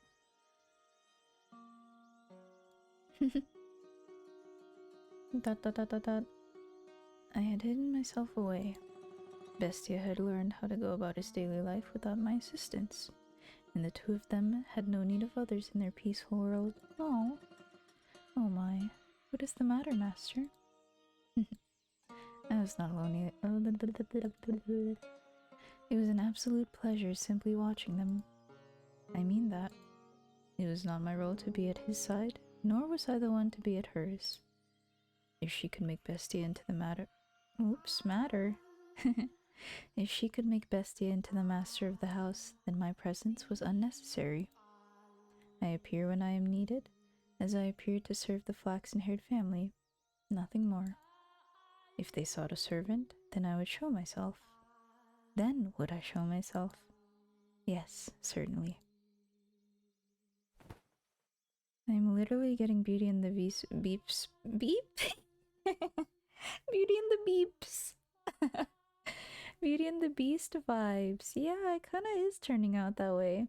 I kinda denied it because it hit me with a left turn before. A left turn? What? No, it came at me with something out of left field before. So I was like, oh, okay, I can expect something like a little wacky. But now, yeah, it is kind of going down that path. Especially after they begin to sleep in the same bed. Oh dear, no, not for the Beauty and the Beeps. I might just be naturally hostile, Tan, you don't know. True, I don't know. Keep Angie all time? Nah. Beauty and the Beeps. Yeah, it feels literally like it. We'll see where it goes, huh? Let's see if it follows that path or if it's something different, huh? Oh dear, no. Not for the reason you're imagining, Master. You thought no such thing? Though they slept in the same bed, they did not lay together. They did so, it seemed, because they were more comfortable in the same place. The two acted more like family than lovers. Oh, he speaks very proper, I see. Hey, hello. You up? What did I say? Are you asleep? No, I'm awake. Is the candlelight wavering? Right now, it is very calm. I see. Say, tell me about your childhood. Well, Disney made all fairy tales have a good ending. What happened in the OG story, though? I forgot! If this is a quiz, I forgot! But in the OG story, I'm sure it's like some dark stuff, like the beast was killed, bad stuff happened. I mean, Stockholm Syndrome was still a part of the good story. So, it must have been a part of the bad story as well. Wow, I actually don't remember OG Beauty and the Beeps. Thanks. I'm gonna look it up. Thank you. Yes, we learn. What? Me? Won't you? My childhood? Yes. I have no such stories to tell. When I was a child, I lost everything. My mother, father, brothers, everyone. So oh, oops. I was about to speak very low. For as long as I can remember, I did not have a father. Oh, I lived alone with my mother. But I never felt like that was a bad thing. Was she kind? Yes, very. She was a compassionate woman. But we were poor, and because I cannot see, my mother was the only one who could work. She would be away for long stretches of time, supposedly because she served at a respectable house. I do not know whether or not that was true. Perhaps she was doing much more demanding work. Yeah, that's what I'm assuming. We'll see, we'll see. I never asked. I believe not asking was best for her. From time to time, I would receive letters from her. I couldn't read them. Someone who lived nearby read them to me. The letters went something like this. Life in the mansion is difficult, but everyone treats me so well, and they say I do good work. I'll be back with more money soon, so you be a good girl. Other than that, she allegedly... Water time! Water time!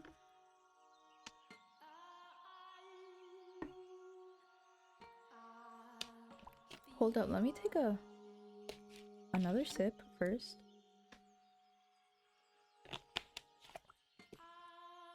Also, I'm sorry about the Filipino redeem. I think I'll just do it now. I don't think they're coming back.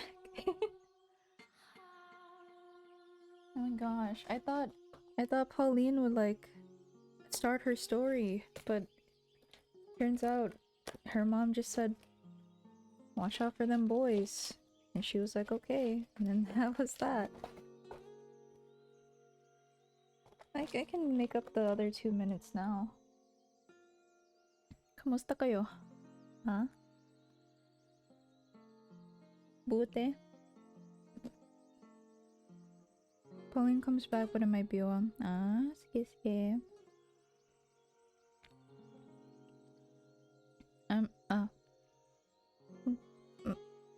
Mag-break lang ako. May cookies ako. Putang sarap to, chessmen. Yung pepper charm na chessmen, pucha. Puchaw. Pucha. Puta.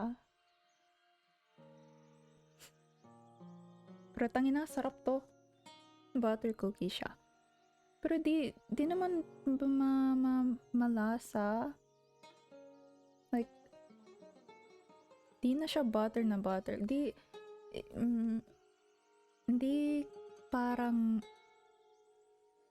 butter cookie siya. Sarap yung butter cookie, pero sarap din to. Chessmen. Uy, kamusta yung Beauty and the Beeps? Paano yung story? 0.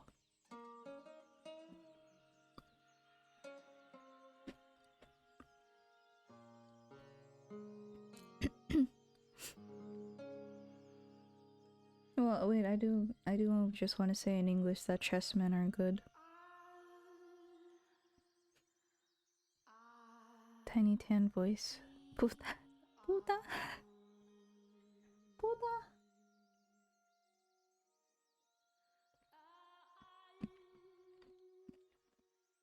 In the recesses of your mind, you hear a very small, tiny voice. Puta. Die. Okay, I'm finished with my cookie. Sorry. Tapos na ako. Isang sip.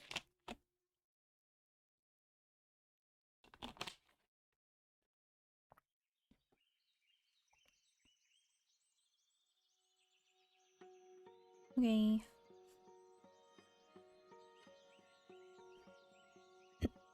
Other than that, she alleged. See, I messed up on the same word.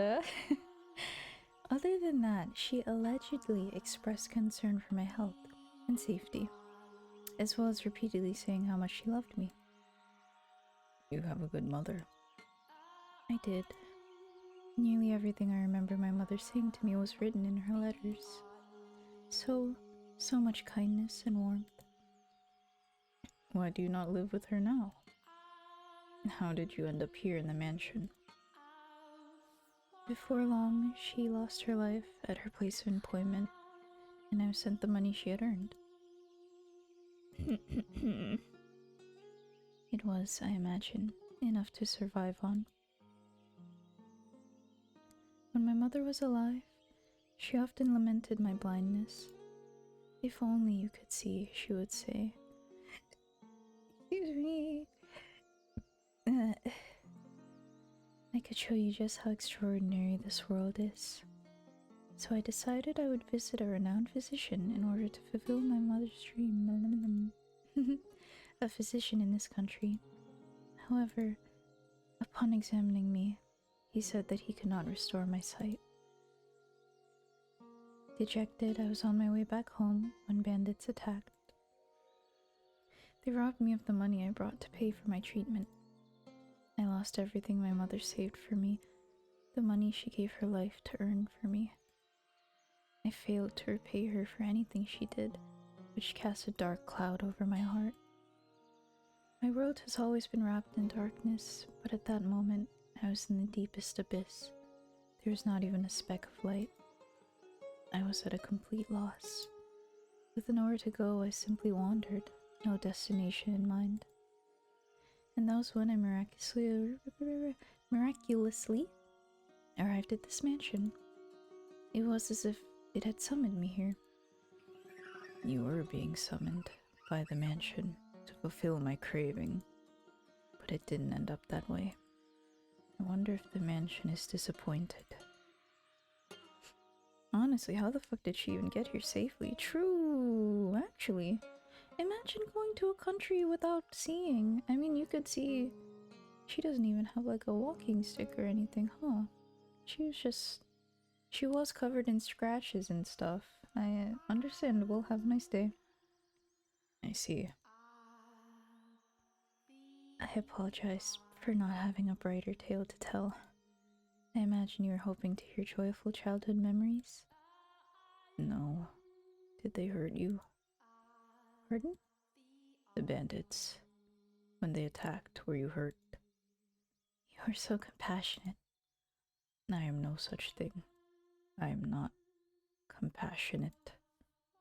I was perfectly fine. I took a few scratches, but nothing you need to worry about. I see. I believe that I am happy now. Oh, cool. I was unable to regain my sight, and I haven't the money to return home, but I believe I left in order to come here. Is your life, right now, happy? I am terrified. I'm volatile. I'm growing accustomed to this woman's comfort.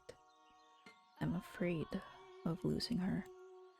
A beast should not have these feelings. A murderous beast. Take this. What is? It makes a good gift, supposedly. I was planning to throw it out when I learned that, but I couldn't. I felt like I was meant to give it to someone. That could only be you. It is a fake white rose. A white rose accessory. Do you not want it? No, I do. I just, for some reason... Never mind. Thank you. I appreciate it.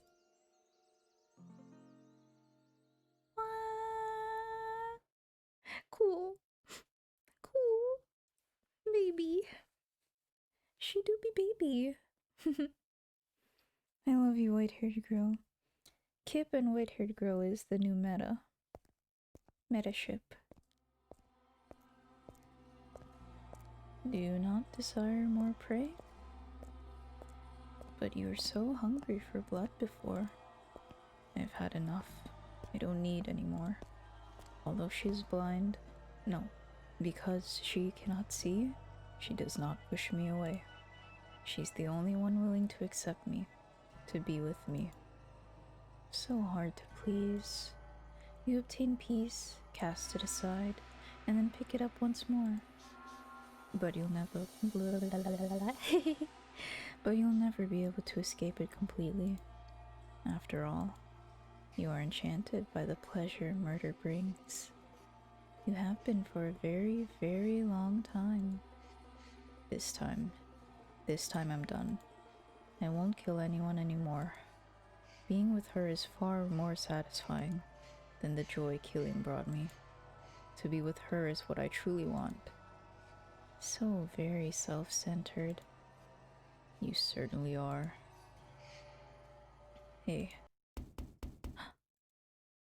It was as though he was viewing a flashback.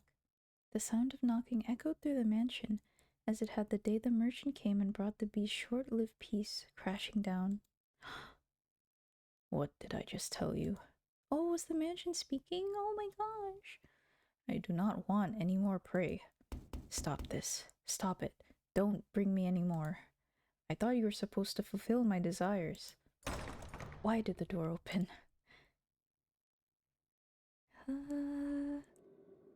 Sword in hand, Bestia ran through the mansion's halls. He was overcome with fear. He had obtained the peace he so dearly wanted, and even found someone who did not fear him. He was terrified that the appearance of more prey would cause all this to crumble. If he spotted the prey, murdered them, and conceded to his madness, she might choose to leave him. As much she claimed he was not hideous, if she witnessed him doing that, I'll just chase them out. I'm done with this. My desire has changed. Oh, mansion granting desire, but your desires changed, bro. Oh fuck, oh god, the house is talking to me. Oh god, oh fuck, I'm going crazy. However, he can't control it. Oh, why? Why? Bestia shuddered in terror at the sight. La criatura! La criatura! Stay back. No, stay away from me. Oh my god, oh my god, oh my god, oh my god. You broke into a run. It was not, after all, helpless prey that had entered the mansion. That thing is... La criatura! The monster's voice seemed to slither along the floors behind him. He felt as though, if he were to turn around, it would be right there on top of him. Why are you chasing me? Bestia shouted with fear in his voice, uncharacteristic of the beast who had so readily slaughtered his prey. But can you blame him? That's a bestia. Oh, so that's what you call it? In that moment, I had an epiphany. I had assumed he had called himself Bestia, unaware of what the word meant. A bestia other than me. Bestia is not, in fact, a name. It is a word that means beast. Never would have thought, honestly. Indeed, a second beast had come to the mansion. Extremely pained grimace. Holy fuck. Run, Bestia. Run. Oh shit, the origins. Okay, so after many research, the origins of Beauty and the Beeps, it was basically almost like the Disney, except there's no Gaston. Oh, the Beast is actually kind and well-mannered, and Belle actually has 3 sisters. Damn, the Beast ain't even Sundari in the Ochi. That's crazy. Huh. So I imagine the story is all about like how the town as a whole, like, you know, bah, the Beast, he's a beast, push him out. And then like, you know, Belle saunters in and she learns that he's not such a beast after all. That's cool. I like that. So let me explain, which will take a while. Okay, I'll let you type it out and I'll continue the chasing. Why are you chasing me? That's how it's typed out. Are you here to kill me? Is it because I settled down? Because I wanted to stop being a beast? Huh? Is something the matter? When the white-haired girl poked her head out of her bedchamber, Bestia was aghast. He frantically attempted to return her to her room. You mustn't leave your room. But as he was doing this, the horrifying creature, no, the beast's voice grew nearer. Do not open this door for any reason. I will protect you. That's right. I don't want this peace destroyed. These tranquil days together with this woman, I will protect them. I will. Trembling in fear, Bestia gathered his resolve.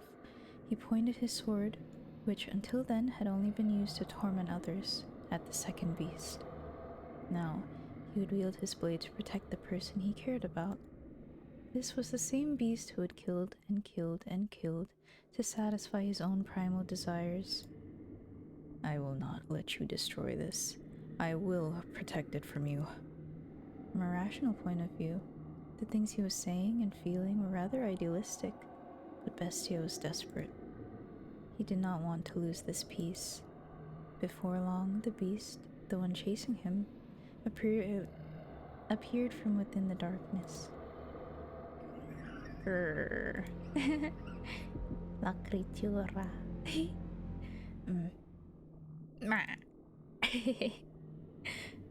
I guess they're fighting. I guess that's fighting noises, okay? Say, Master, if resolve was the only thing necessary for one to act courageously, would that not mean nearly anyone could become a hero? Ha. Ah. Ah. Bestia had viciously slaughtered so many people before. He had gathered the courage to protect the things he cared for. But now he was shaking. He did not gallantly bring his sword down upon the approaching beast. Instead, he trembled visibly from head to toe. He must have been quite terrified at the beast's appearance. Stop. No. Stay away from me. Don't. Stay back. Oh. Seeing Bestia so scared, I imagined the beast thought it was a prime opportunity, for it slowly, ever so slowly ambled toward him. He screams. If I don't kill it, it'll kill me. I have to kill it, I have to kill it, I have to kill it, I have to kill it, I have to kill it. And that was the moment Bestia's mind ran off the rails of sanity. Kill, kill, kill, and he goes insane. He lifted his sword above his head, facing the approaching beast. Grah. Ah. And ferociously screams. Swung it down upon his assailant. Oh. Again and again and again. I love the climaxes of these though. Holy shit. Screaming horrifically at the top of his lungs. Oh. He continued swing after swing until the other beasts had gone completely still.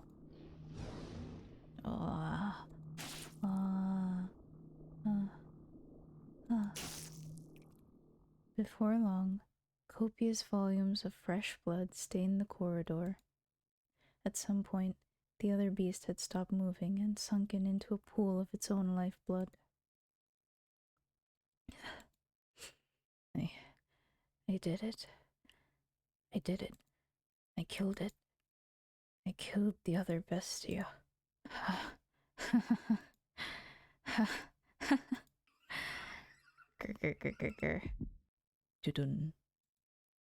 Bestia had let his guard down, assuming he had claimed victory over the unmoving beast. I had not imagined either that the beast could still be alive after shedding so much blood. Stay back. The beast reached its hand out toward Bestia. It was determined to drag him down to the underworld, it seemed. Slowly sliding along the slippery dipperly floor, it dragged himself toward him. Even on its last breaths, it continued reaching for Bestia, fixated on him. He kicked the beast's hand up into the air, staggering it, and then he, burn in hell, rammed his blade down into it.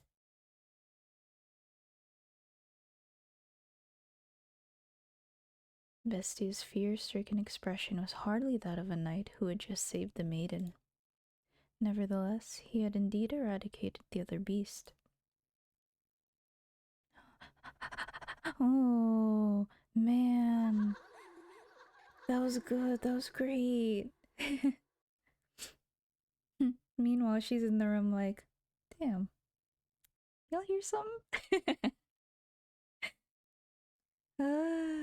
Okay, so Belle doesn't even have a name. Her name is Beauty. Beauty is the youngest sister, and much like how she is in the Disney version, her sisters are the opposites, like the ugly sisters from Cinderella. Excuse me. Excuse me.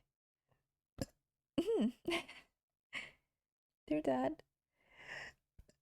Excuse me. Oh my. Is an inventor, and they were actually rich, but soon lost their fortune in the later years and had to move to the countryside. Ah, their dad was going to a village for a few days because he invested some goods on a fishing vessel that he's going to cash in. Other beasts be like, that's a really nice emote. I love that. Before he leaves, Beauty asks him if he can bring back a rose. If he can, and he agrees. Okay, so after coming back from the village, he gets lost in the forest and in the movie. Okay, that happens. When he enters the castle, he notices that no one is there. He finds fresh hot food on the table, and after waiting there for a while in case someone shows up, he ate till he was full and slept in one of the beds. Oh, he was a little Goldilocks. That's the name. He wakes up and still couldn't find anyone. He gives the thanks for whatever force that was inside and leaves. Huh. Is that it? Oh my. That's quite a different story. Wowee. No, of course that can't be it. It's called Beauty and the Beast, not Beauty and the Beast Dad. I mean, wait. No. Beauty's Dad and the Beast. Pain grimace intensify. Don't pain. It's okay.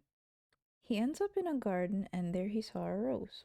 The father picks up the rose, the beast appears, calling him a thief. Oh, the father begs for his life, and the beast felt sorry for him and said he can go back home for now, but he must bring back someone in place. Oh, I see. In place of his thievery. Beast also told him to take the chest full of money that he left in the room the father slept in. Wow. He goes back home and tells Beauty of the beast. Oh, I will let you know when I'm done. Okay, thank you.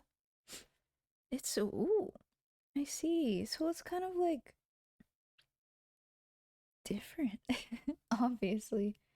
But can you imagine it being written in the time that it was written by whoever wrote Beauty and the Beast? Like the era that would have like inspired that story. Neat. You come back again, okay? Promise me. I'll be waiting. Waiting, believing that you'll return. I'll be waiting. It's you! Oh my!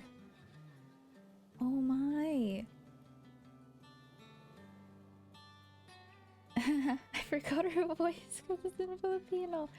It's about time for you to set off. Indeed. You take care out there. Don't eat anything funny and get yourself sick, got it? I'll be fine. I'm a tough one. The more overconfident you are, the more you'll push yourself and risk getting hurt. Make sure you drink lots and lots of water, okay? Take care not to get heat stroke or sunstroke, okay? You worry too much. Relax, I know how to take care of myself on a ship. I know, but you never know what might happen. I want you to be in good health when I see you again. I will be. Haha, psych. Though I'll probably keep you waiting for a long time again. I'll be waiting. Don't worry about me. I'll be waiting, I promise. I managed to wait 1.5 years already, so I can handle this. Come back, okay? You have my word. Thanks. Safe travels. I refuse to believe that he could be dead. I have to find proof that somewhere out there he's still alive and well. I have to find him. I have to prove it. Haha, Pauline Arc. We have arrived at our destination, madam. Though I dearly wish I could assist you in your search. I have things to attend to during our stay. No, don't worry yourself. I couldn't possibly impose on you any further. Madam, Pauline, you mustn't put yourself in danger.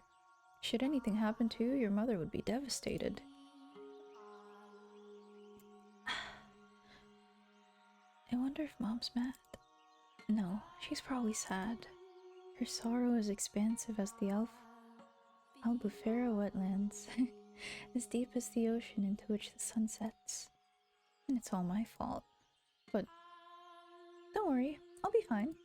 As soon as I have certainty of his well-being, I'll go straight home. Me and him together. Pauline, your lover is... I have faith in him. He would never break a promise to me. He's always come back to me, no matter how long it took.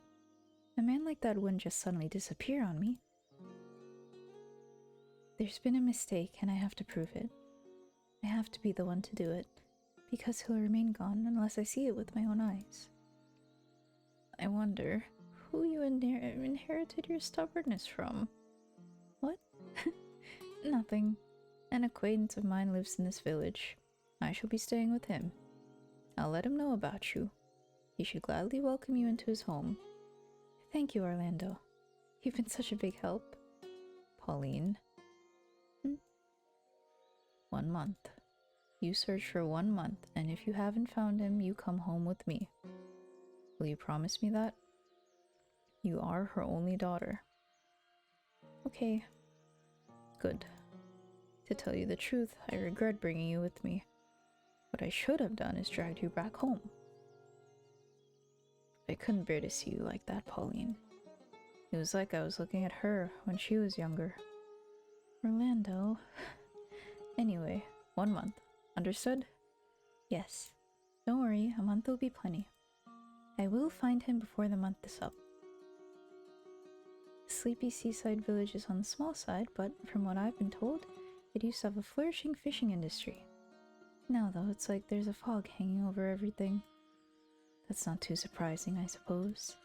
A few months ago, the village was part of a war for control over the country, and they're now under a different ruler than before. Stripped of their independence and battered by the raging tempests of war, the people's spirits had been eroded, and spiritual damage is not so easily mended. Even if they were not physically harmed, there are deep wounds in their hearts. It's a lovely village, though. The breeze feels different than it does back home. Beneath it all, I'm sure the people are actually quite friendly and cheerful. A long, long time ago, I went on a trip to a land in the south. This country is quite a bit south of mine, too. You know, I wonder why this one isn't in parentheses to show that she's thinking it. Maybe she's not thinking it. Ooh. Oopsie, oopsie, oopsie.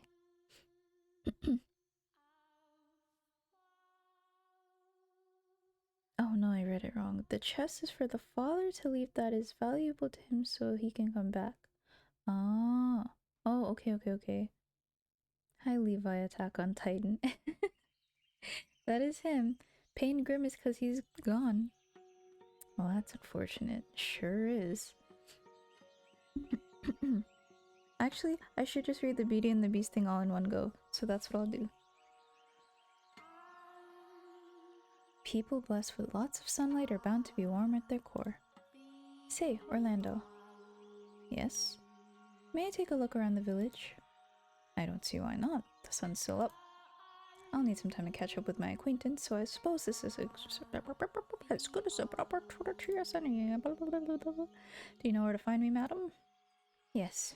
You go down that way, turn at the second crossroad, follow it straight for a little, cross over to the other side, and it's right there, right? Are you sure you can find it? Don't worry. Alright then.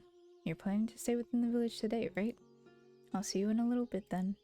If you get lost, give me a holler. As much as you may insist otherwise, you really do care, Orlando. Sip time, sip time. I feel bad enough as it is.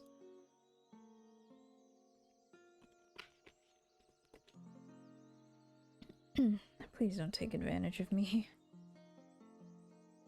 This country is vaguely implied to be like Spain or Italy. Oh, neat. Okay.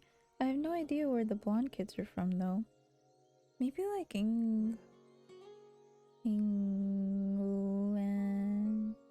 I don't know, because there's also like a church there and such, and it also reminded me of Italy. Maybe I've been watching too much like Assassin's Creed shit. But like the small town with the cobblestone and the church on the wayside, you know, it's cute. I think I might take full advantage of this. Thanks, see you in a bit. I want her to have a different voice, but I don't know how. What's he Pauline. So far, she's a nice girl looking for her husband, so she's like determined. She's peppy? Not really, but what's he doing out here all alone, I wonder? There's no one else around. I wonder if something happened.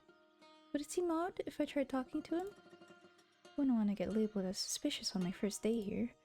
That's asking for trouble, but the boy stands all alone on the shore looking somehow precarious, as though a breeze might whisk him away into a million grains of sand, and if I look away, he won't be there when I turn back. That's how the boy appears to me. You never know until you try. Besides, it's important for me to communicate with the natives. Gotta build trust with the people of this village. Let's go. Good afternoon. What are you doing out here all alone, little man? Hey, little man. What are you doing out here all alone? By force of habit, I spoke in my native tongue. Oh, how dense can you be, Pauline? You may have just been talking to Orlando, but that's no excuse. This isn't your homeland. But everything's alright. I studied the language, so I should be able to hold a simple conversation. You don't need to be afraid of me. My name is Pauline. I'll be staying in your village for a while. Nice to meet you. Do you not understand me? My name is Pauline. Oh, she's doing the thing where you say it slowly and they still can't understand you, silly. What is your name? Little man. Dreadful. What? He just called me dreadful. That's one hell of an accent you've got. Who are you? A bandit? What are you here for? No, I'm not a bandit, I promise. I stammered. Atrocious. There's no need to be so mean. I put in a pretty good effort, I thought. You could at least compliment me instead. God awful. That's not nice. What's a foreigner doing in this remote corner of the world? Sightseeing our little village? Sure got a lot of time on your hands. I do not. I'm very busy. You're a little obnoxious, aren't you? You're supposed to treat your elders with respect, you know? Like I give a damn, lady. You're older, but you're acting way more like a kid than me. My name isn't Lady, it's Pauline. Pauline! And what are you here for? Completely ignored. I am, here to look for someone. There are rumors that he was last seen around here. Have you by chance seen any of...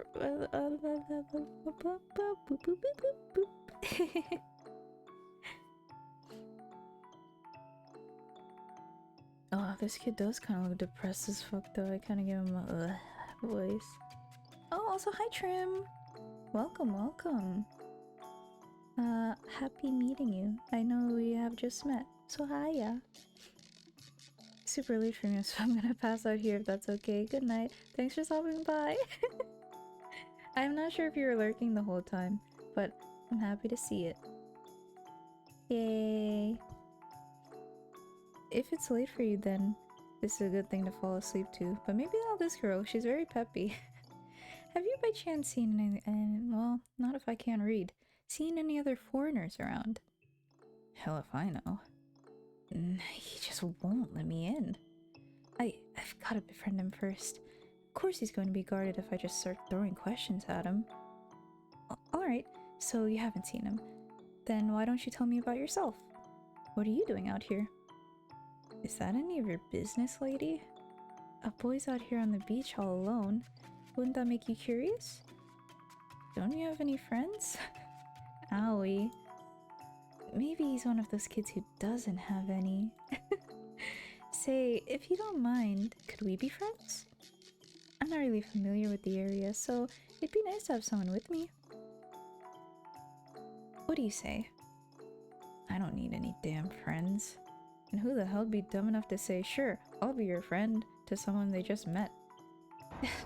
Why are you so jaded? Uh, you need to be more courteous, kinder to others, not so antagonistic. I just thought it would be nice if we could talk a bit. That's all I want, really. How about you quit being so damn nosy, lady? Just so happens I like being alone. I've got some strange woman ruining my alone time. I'm out of here. Hey! Wait a second! He's gone. This is going to be really, really hard. Aw, poor Pauline. This is quite a turn of mood. Master. Master? Ah, you've returned to me. You suddenly started staring off into the distance. I was quite startled. Now, let us continue. Time to drink some water.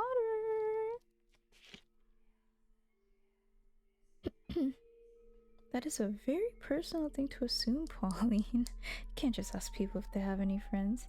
Hey boy, do you have any friends?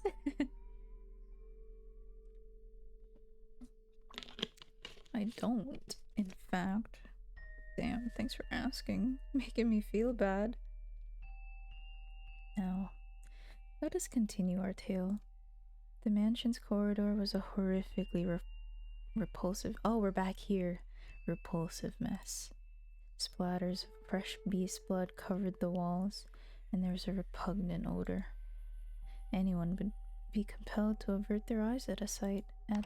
Sorry, it's just a change in mood. I gotta go from this to this real fast. What happened here? I am grateful that you cannot see, because you would certainly think me a beast if you were able to see this. Because you cannot see, you do not know what I look like, but I know. Another beast like me broke into the mansion. Was it? I protected you. Did I not? I protected you. Say that I protected you. That I did this for you. In his hysteria, Bestia tore down the curtains hanging on the hallway window. Bloodstained curtains that reeked of dead beasts. I almost said dead beats.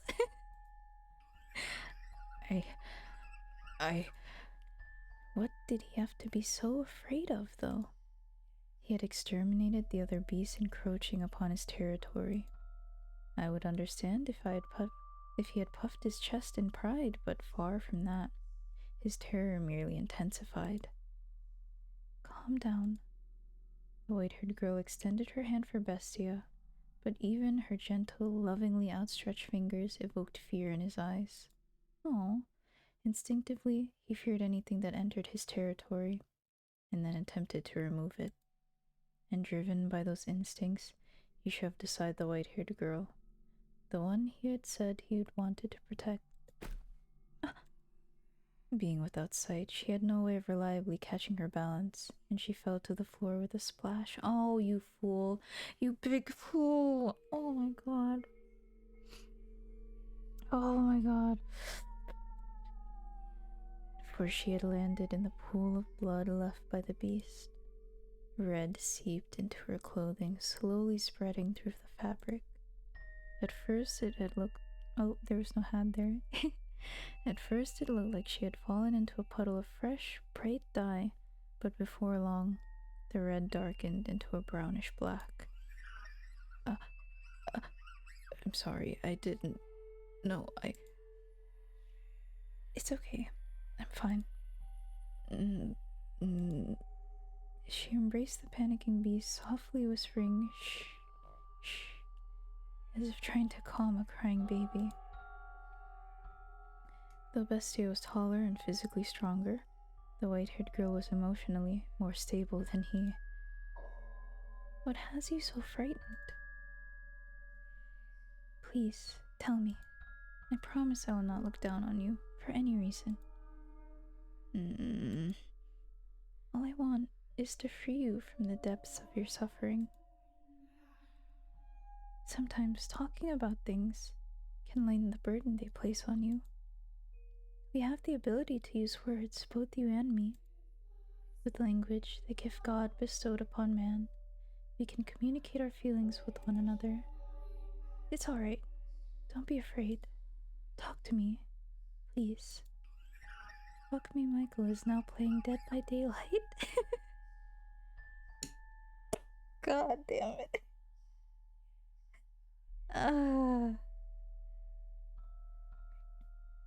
Oh my. Thank you for the rest. Okay, let's read the Beauty and the Beeps.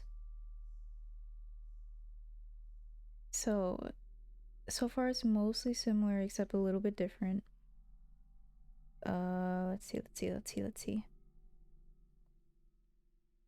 So the father comes back home and tells his daughters of what he got himself into. Beauty felt bad for his dad and volunteered to take his place. So they ride back and Beauty met the Beast.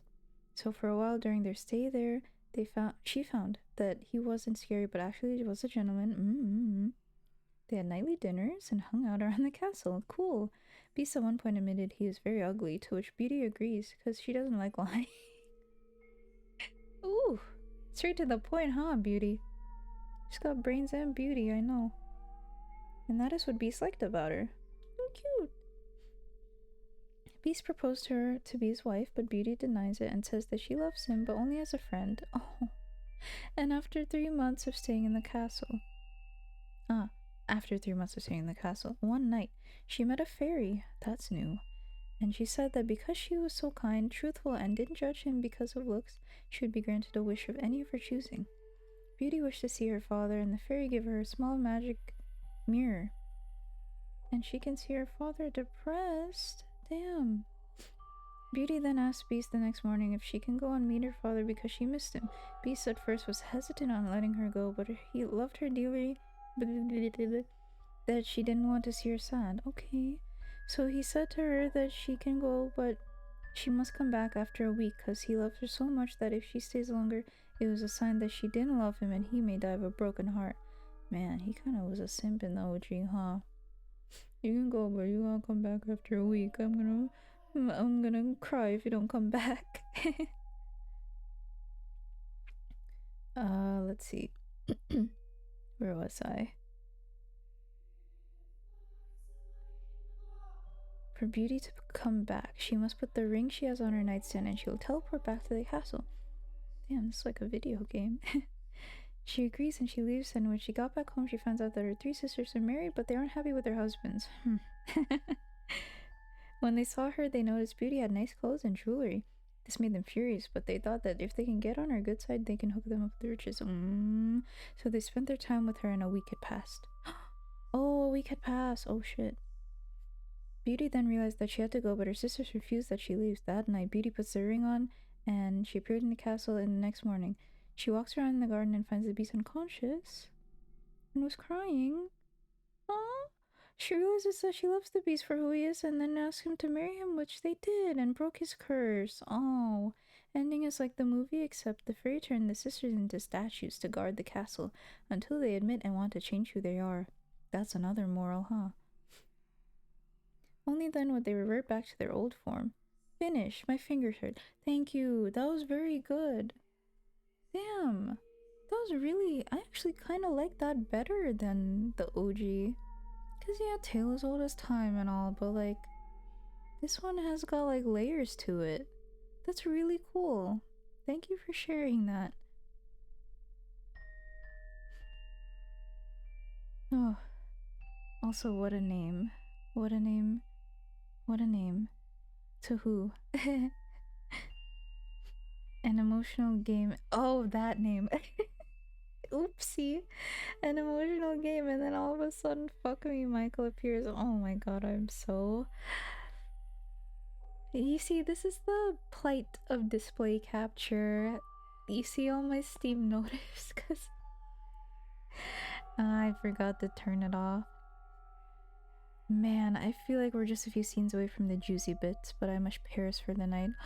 Oh, juicy. Do let me know what you think so far later. Night Tan, night everyone. Good night, Kip. I love you. I'll tell you how the juicy bit went, and I'll probably be Maybe mad, or maybe very despaired. But good night, rest well. Bye bye. Well, you're good. It gives up the laugh, so it's all good. Ah. Their other names are like Michael Myers Simp, Fuck Me Michael, Hex Fat Ass, I think. um, they were fun. They were fun when they sent that request that one night, and then we never played.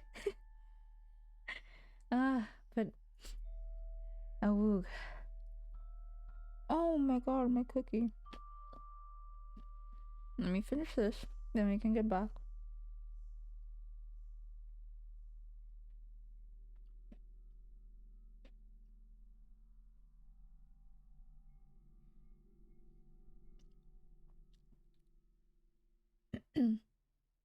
Am I a man?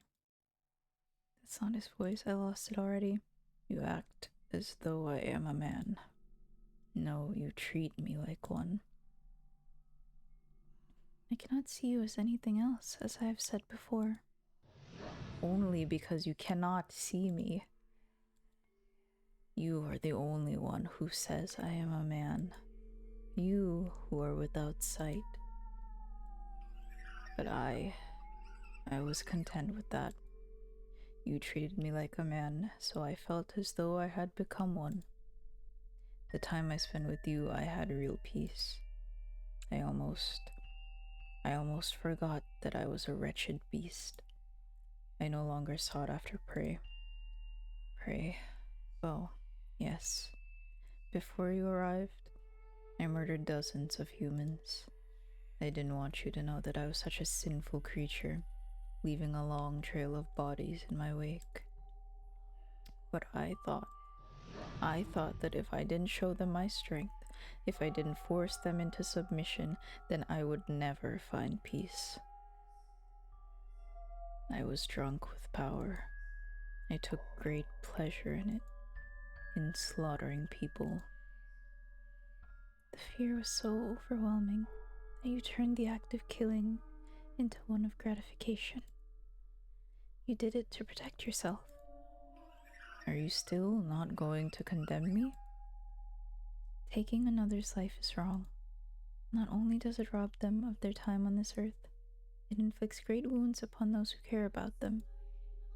However, I do not regard you as a mere beast, nor as a mere murderer.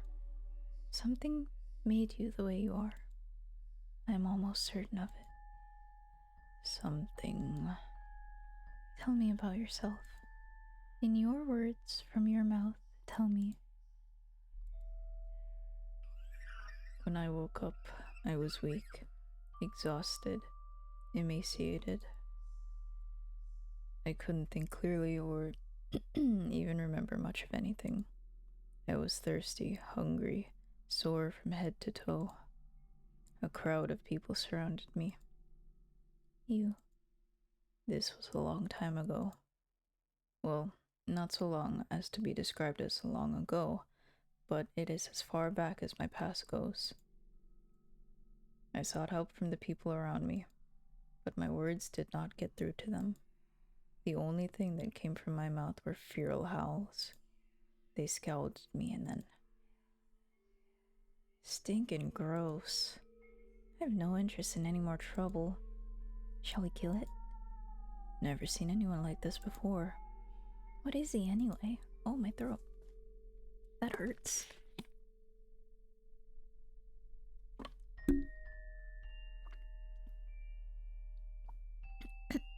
Ooh, Palm, hi, wow, it's been a long time. Your slime tuber looks so nice, so fluid. Thank you. This is the only fluid part. The little wigglies. But you should see my actual model that I'm revealing on my Twitter. Oh,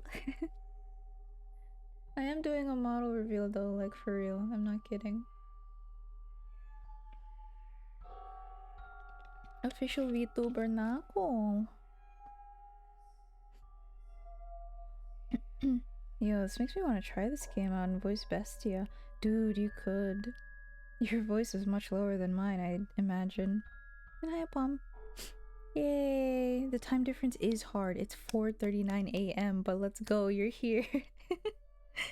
Heyo! Yeah, I've been silent keeping tabs. I'm excited. Thanks. I appreciate that. I'm always happy seeing you. You're like the last good sliver of my homestuck life.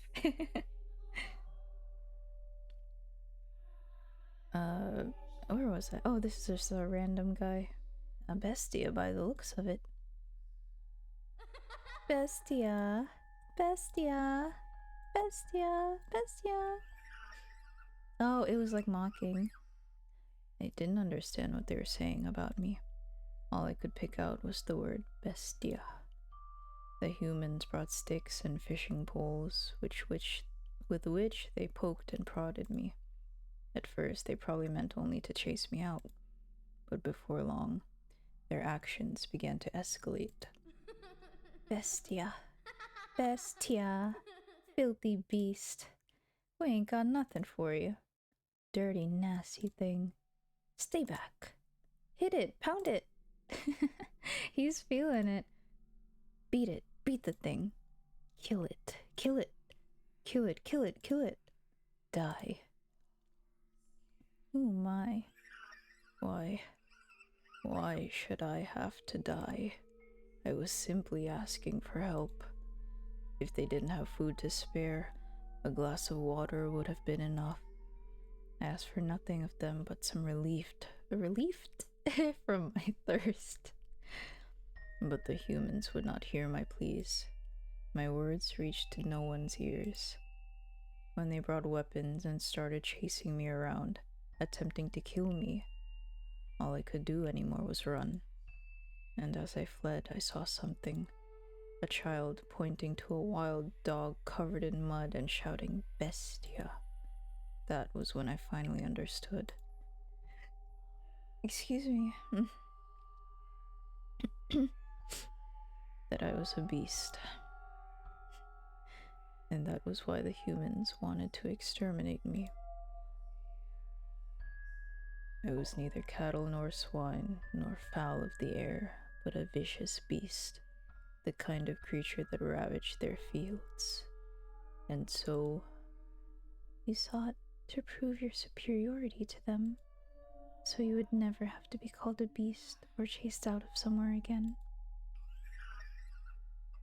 I was so close to forgetting it all. The time I spent with you was truly wonderful. I could forget about people calling me a beast, chasing me around and trying to kill me. I could forget about slaughtering them, painting the walls with their blood. I could forget about everything. It felt like I had actually become a man. And you? But then it showed up. Another beast like me. It was my kin. A different individual, though. Built differently than me. Man, that boy's just built different. I'm taller than I was. I'm 6'2", just letting you know. But it was a beast. And I too must be a beast. Regardless, I will continue to insist you are not, as many times as I must. Should you be troubled by these painful memories and attempt to cause someone harm again, I will be there to remind you of your humanity. Is that which you can see with your eyes the whole of the world? I cannot see you, that is correct. But I can feel you, sense you, hear you, and I can learn what you bear within your heart. You worry, you fear, and you think. And you also show concern for me. These things all prove that you are human. This woman, she really is going to change me. If I remain with her, I can become a man. It might be no more than an illusion, but with her near, it can become my reality.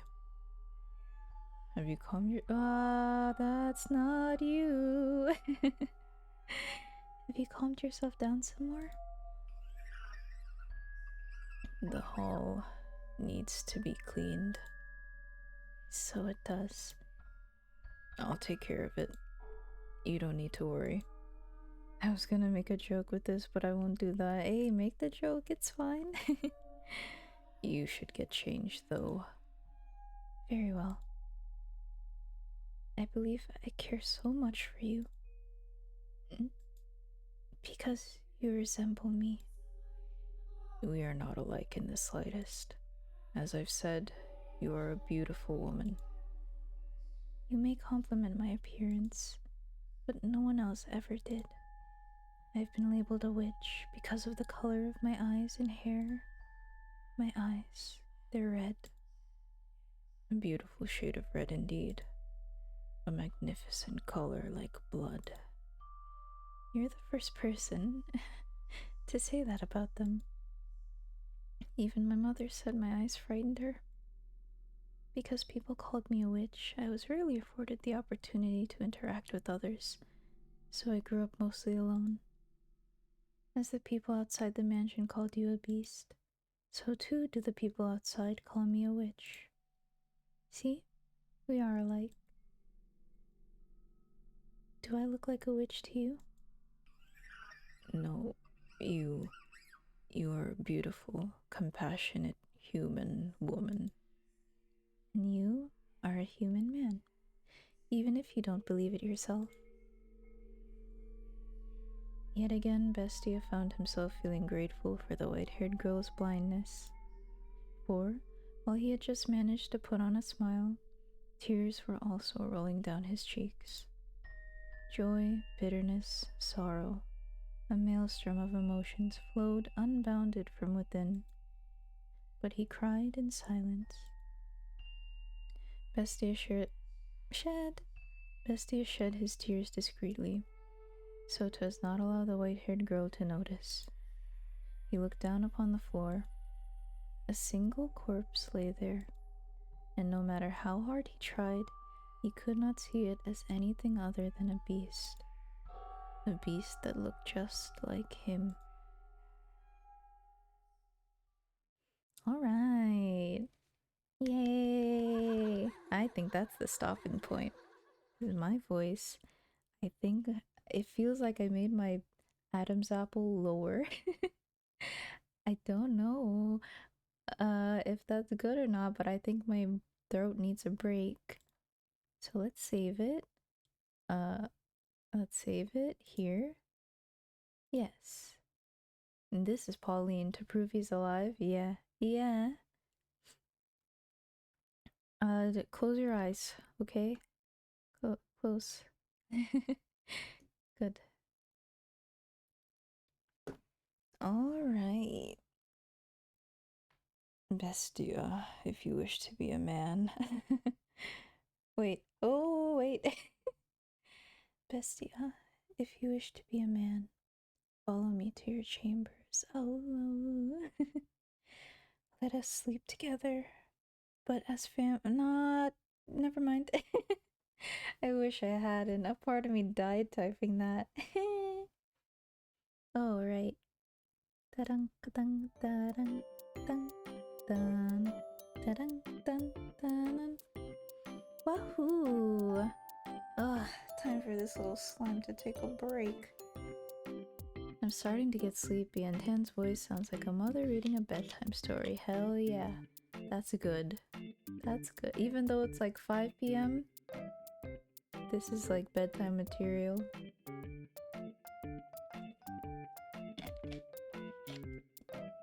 Y'all need to sleep. No, it's... if anything... 5 a.m. gang. Yep.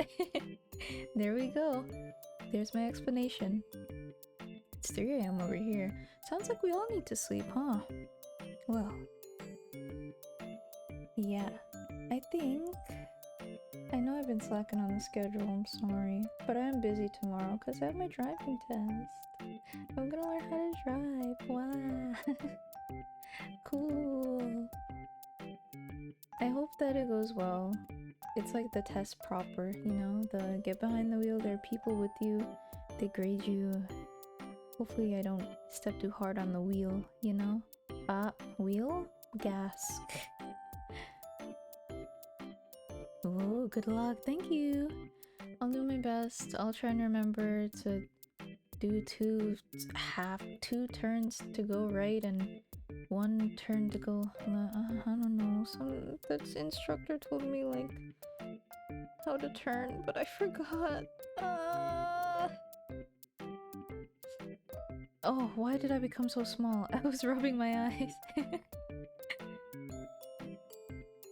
I wish I could sleep right now. Oh, sorry. But it's about to be a lunch break for me. You may not be able to sleep, but enjoy your lunch break. That is your solace. Yes.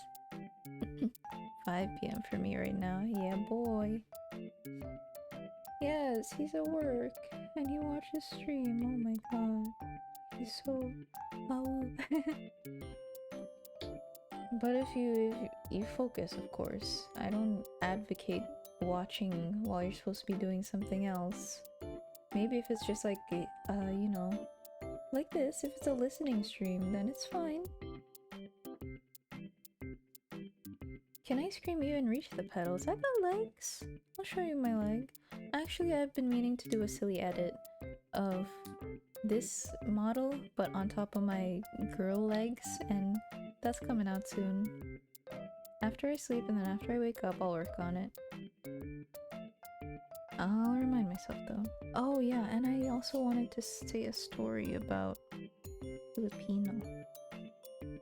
Wait, model, let me just draw a little like ice cream with legs. I'll get it. Model. Oops. Remember not to hit any pedestrians. I won't. I can reach the pedals, I can reach them, don't worry.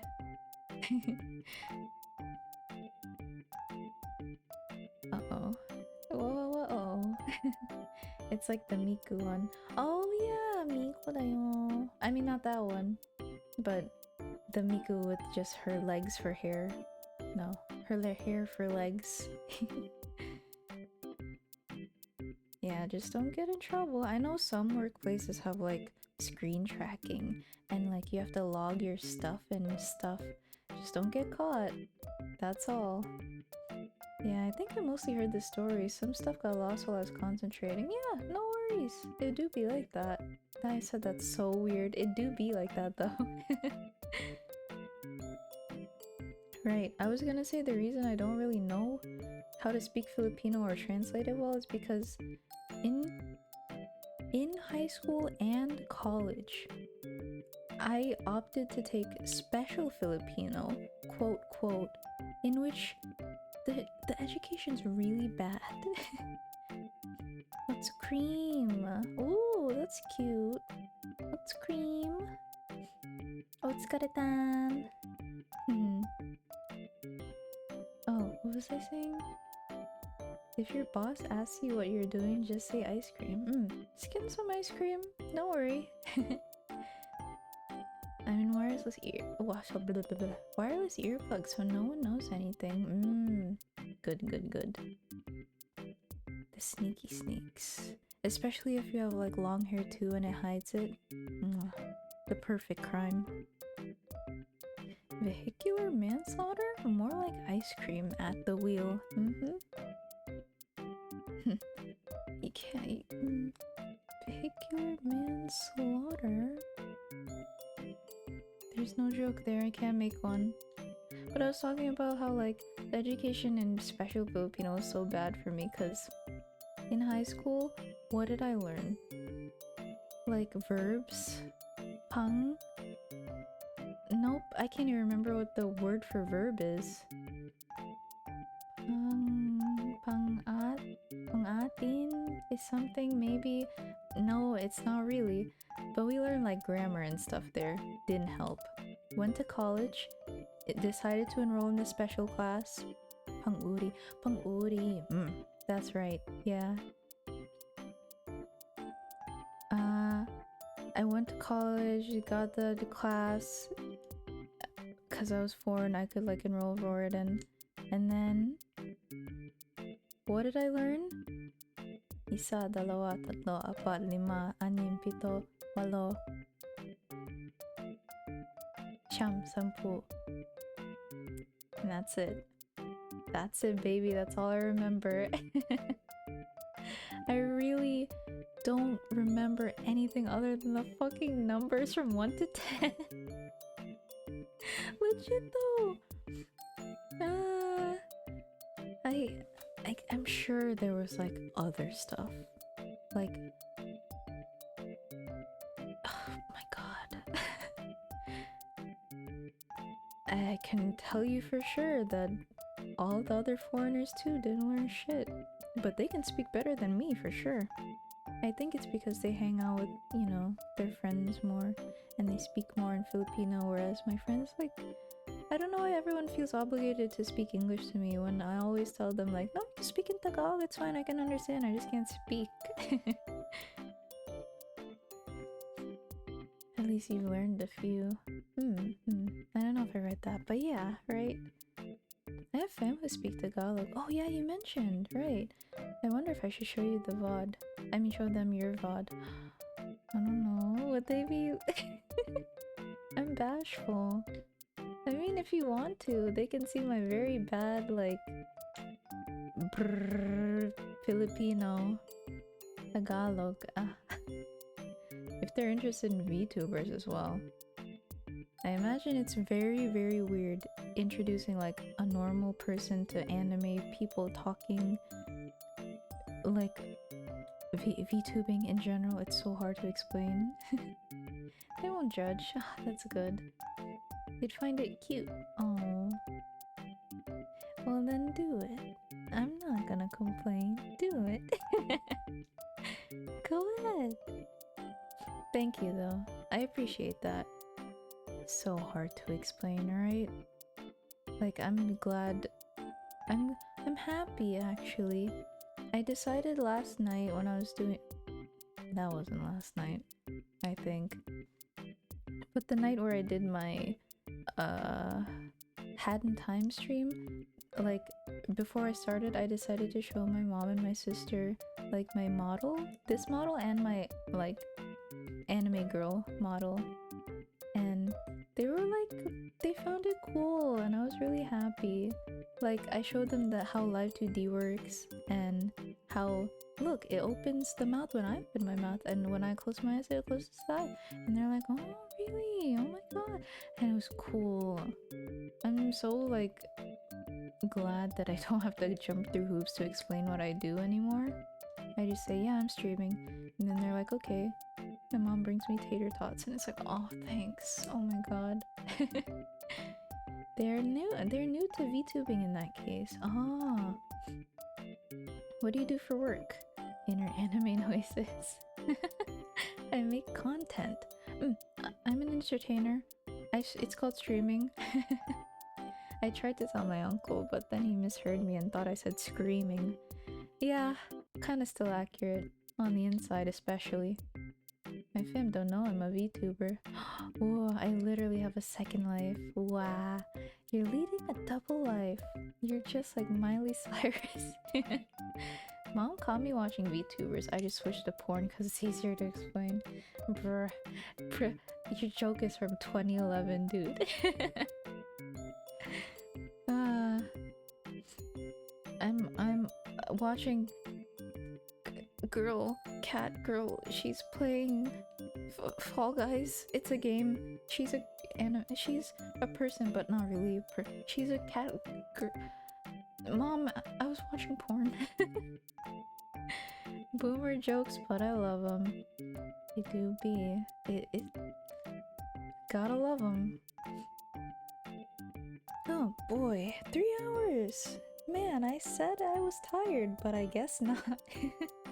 I thought I was gonna sleep at a proper time, but... Who's your Hiki idol? Who's your Hikikomori? But I should wrap this up. Thank you for sticking around and lurking and such. It's always very fun. I hope the other VOD's still up though, because it was fun like voicing that. Maybe oh well. But maybe in the future there will be like other fun girl characters to voice. Oh! Would you... Zero? Oh, you didn't have to... Better sleep for that test. Shit. Oh no, I'm okay. It's on Tuesday. Today's Monday. Let's go. Okay. Thank you for the sub. You scared me for a little bit there. I thought it was Monday today. It's only Monday because it passed 12. I'm so happy. Oh, we do, but I don't have that one. I have like socials, I think. Yeah, and then I have a Discord link there. I kind of set it up that way also because like some shit people, I guess, that are like affiliated with bots, like ask for, they just do the Discord thing and then they raid the Discord and it's very bad. But yeah, Zero's already in the Discord, baby. It's just the Discord is not that jammin' because we all don't talk. It's not like... It's not that I don't... why don't I use Discord? I don't know. I just... You see me playing Divinity for 5 hours and you know, okay? Okay. I'll make it jammin'. Thank you, I'd appreciate that. I do kinda like post my art and comics there, but I haven't done any recently. Oh. I should post my other art though, fuck. Oh, I should. Why don't I? I'm barely active in all Discords I'm in. I know, right? I made my own Discord just to be inactive in it. Join Discord just to ghost. Because like, you know, they talk about stuff and then it's like, yeah, I'm there. Don't worry. You talk to me, I'll talk to you. Give me some time to build confidence. It's okay. No worries. I feel like everyone there's like chill. Like, you could just put some stuff out there and they'd be like, cool. Same, I'm just a shy person. Yeah, okay, I joined a slime Discord recently because I was invited, but I'm quickly losing my confidence. But I do want to try voice channel stuff. Like, even if it's just sitting in a voice channel, I want to try to expose myself to it because I feel like that would make me learn Discord etiquette. Because I feel like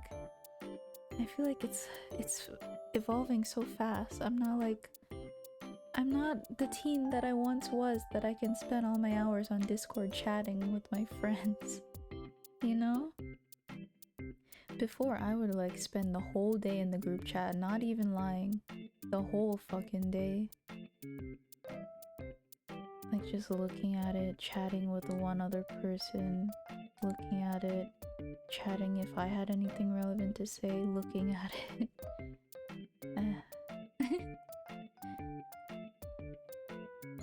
Palm can vouch. He was part of that messenger group chat before. It was old stuff. Yeah, the Discord is like frozen ice cream. You whip it out when you wanna eat some, you know? Hey, that would be fun. Maybe I can have like a thingy. I don't know what I can do yet, but maybe I'll think of like a thingy. I don't exactly know how to watch movies with others without illegally doing so. Without streaming it on certain websites, you know? I don't know how people do their movie nights, but I think it would be nice, you know? But yeah, I was ending it. Oh my god. I was ending stream. Thank you, you guys, for sticking around and chatting and stuff. It was fun. I gave my voice a good workout. And it was nice reading the Beauty and the Beast stuff. And thank you for the sub again, you big nerd. Why do you spoil me so, sir? I was also thinking of like rewards for my subbies. Not a good term. But I'll think about that in another stream, yeah. It's all just about hanging out. Doesn't have to be special. Actually, I'll have to see what I can do. Because I do want to make it special, but we'll see. But yeah, hell yeah, you take care. You take care too. But yeah, thank you for the stream and for being up this late especially. You know it ain't no thing. I'm always up. Except for the hours of 6 a.m. to 3 p.m. That is resting time. Thanks for the stream. Thank you for being here. Thank you. Oh, I'm tired. Good night, good night. You guys rest up as well. I know it's late. Let's go and bye-bye. Oh, cute. Thank you. I appreciate you using the emotes as well. It worked. I did work, you guys. Because my time zone be a menace sometimes. Ah, it do be though. But I'll see ya.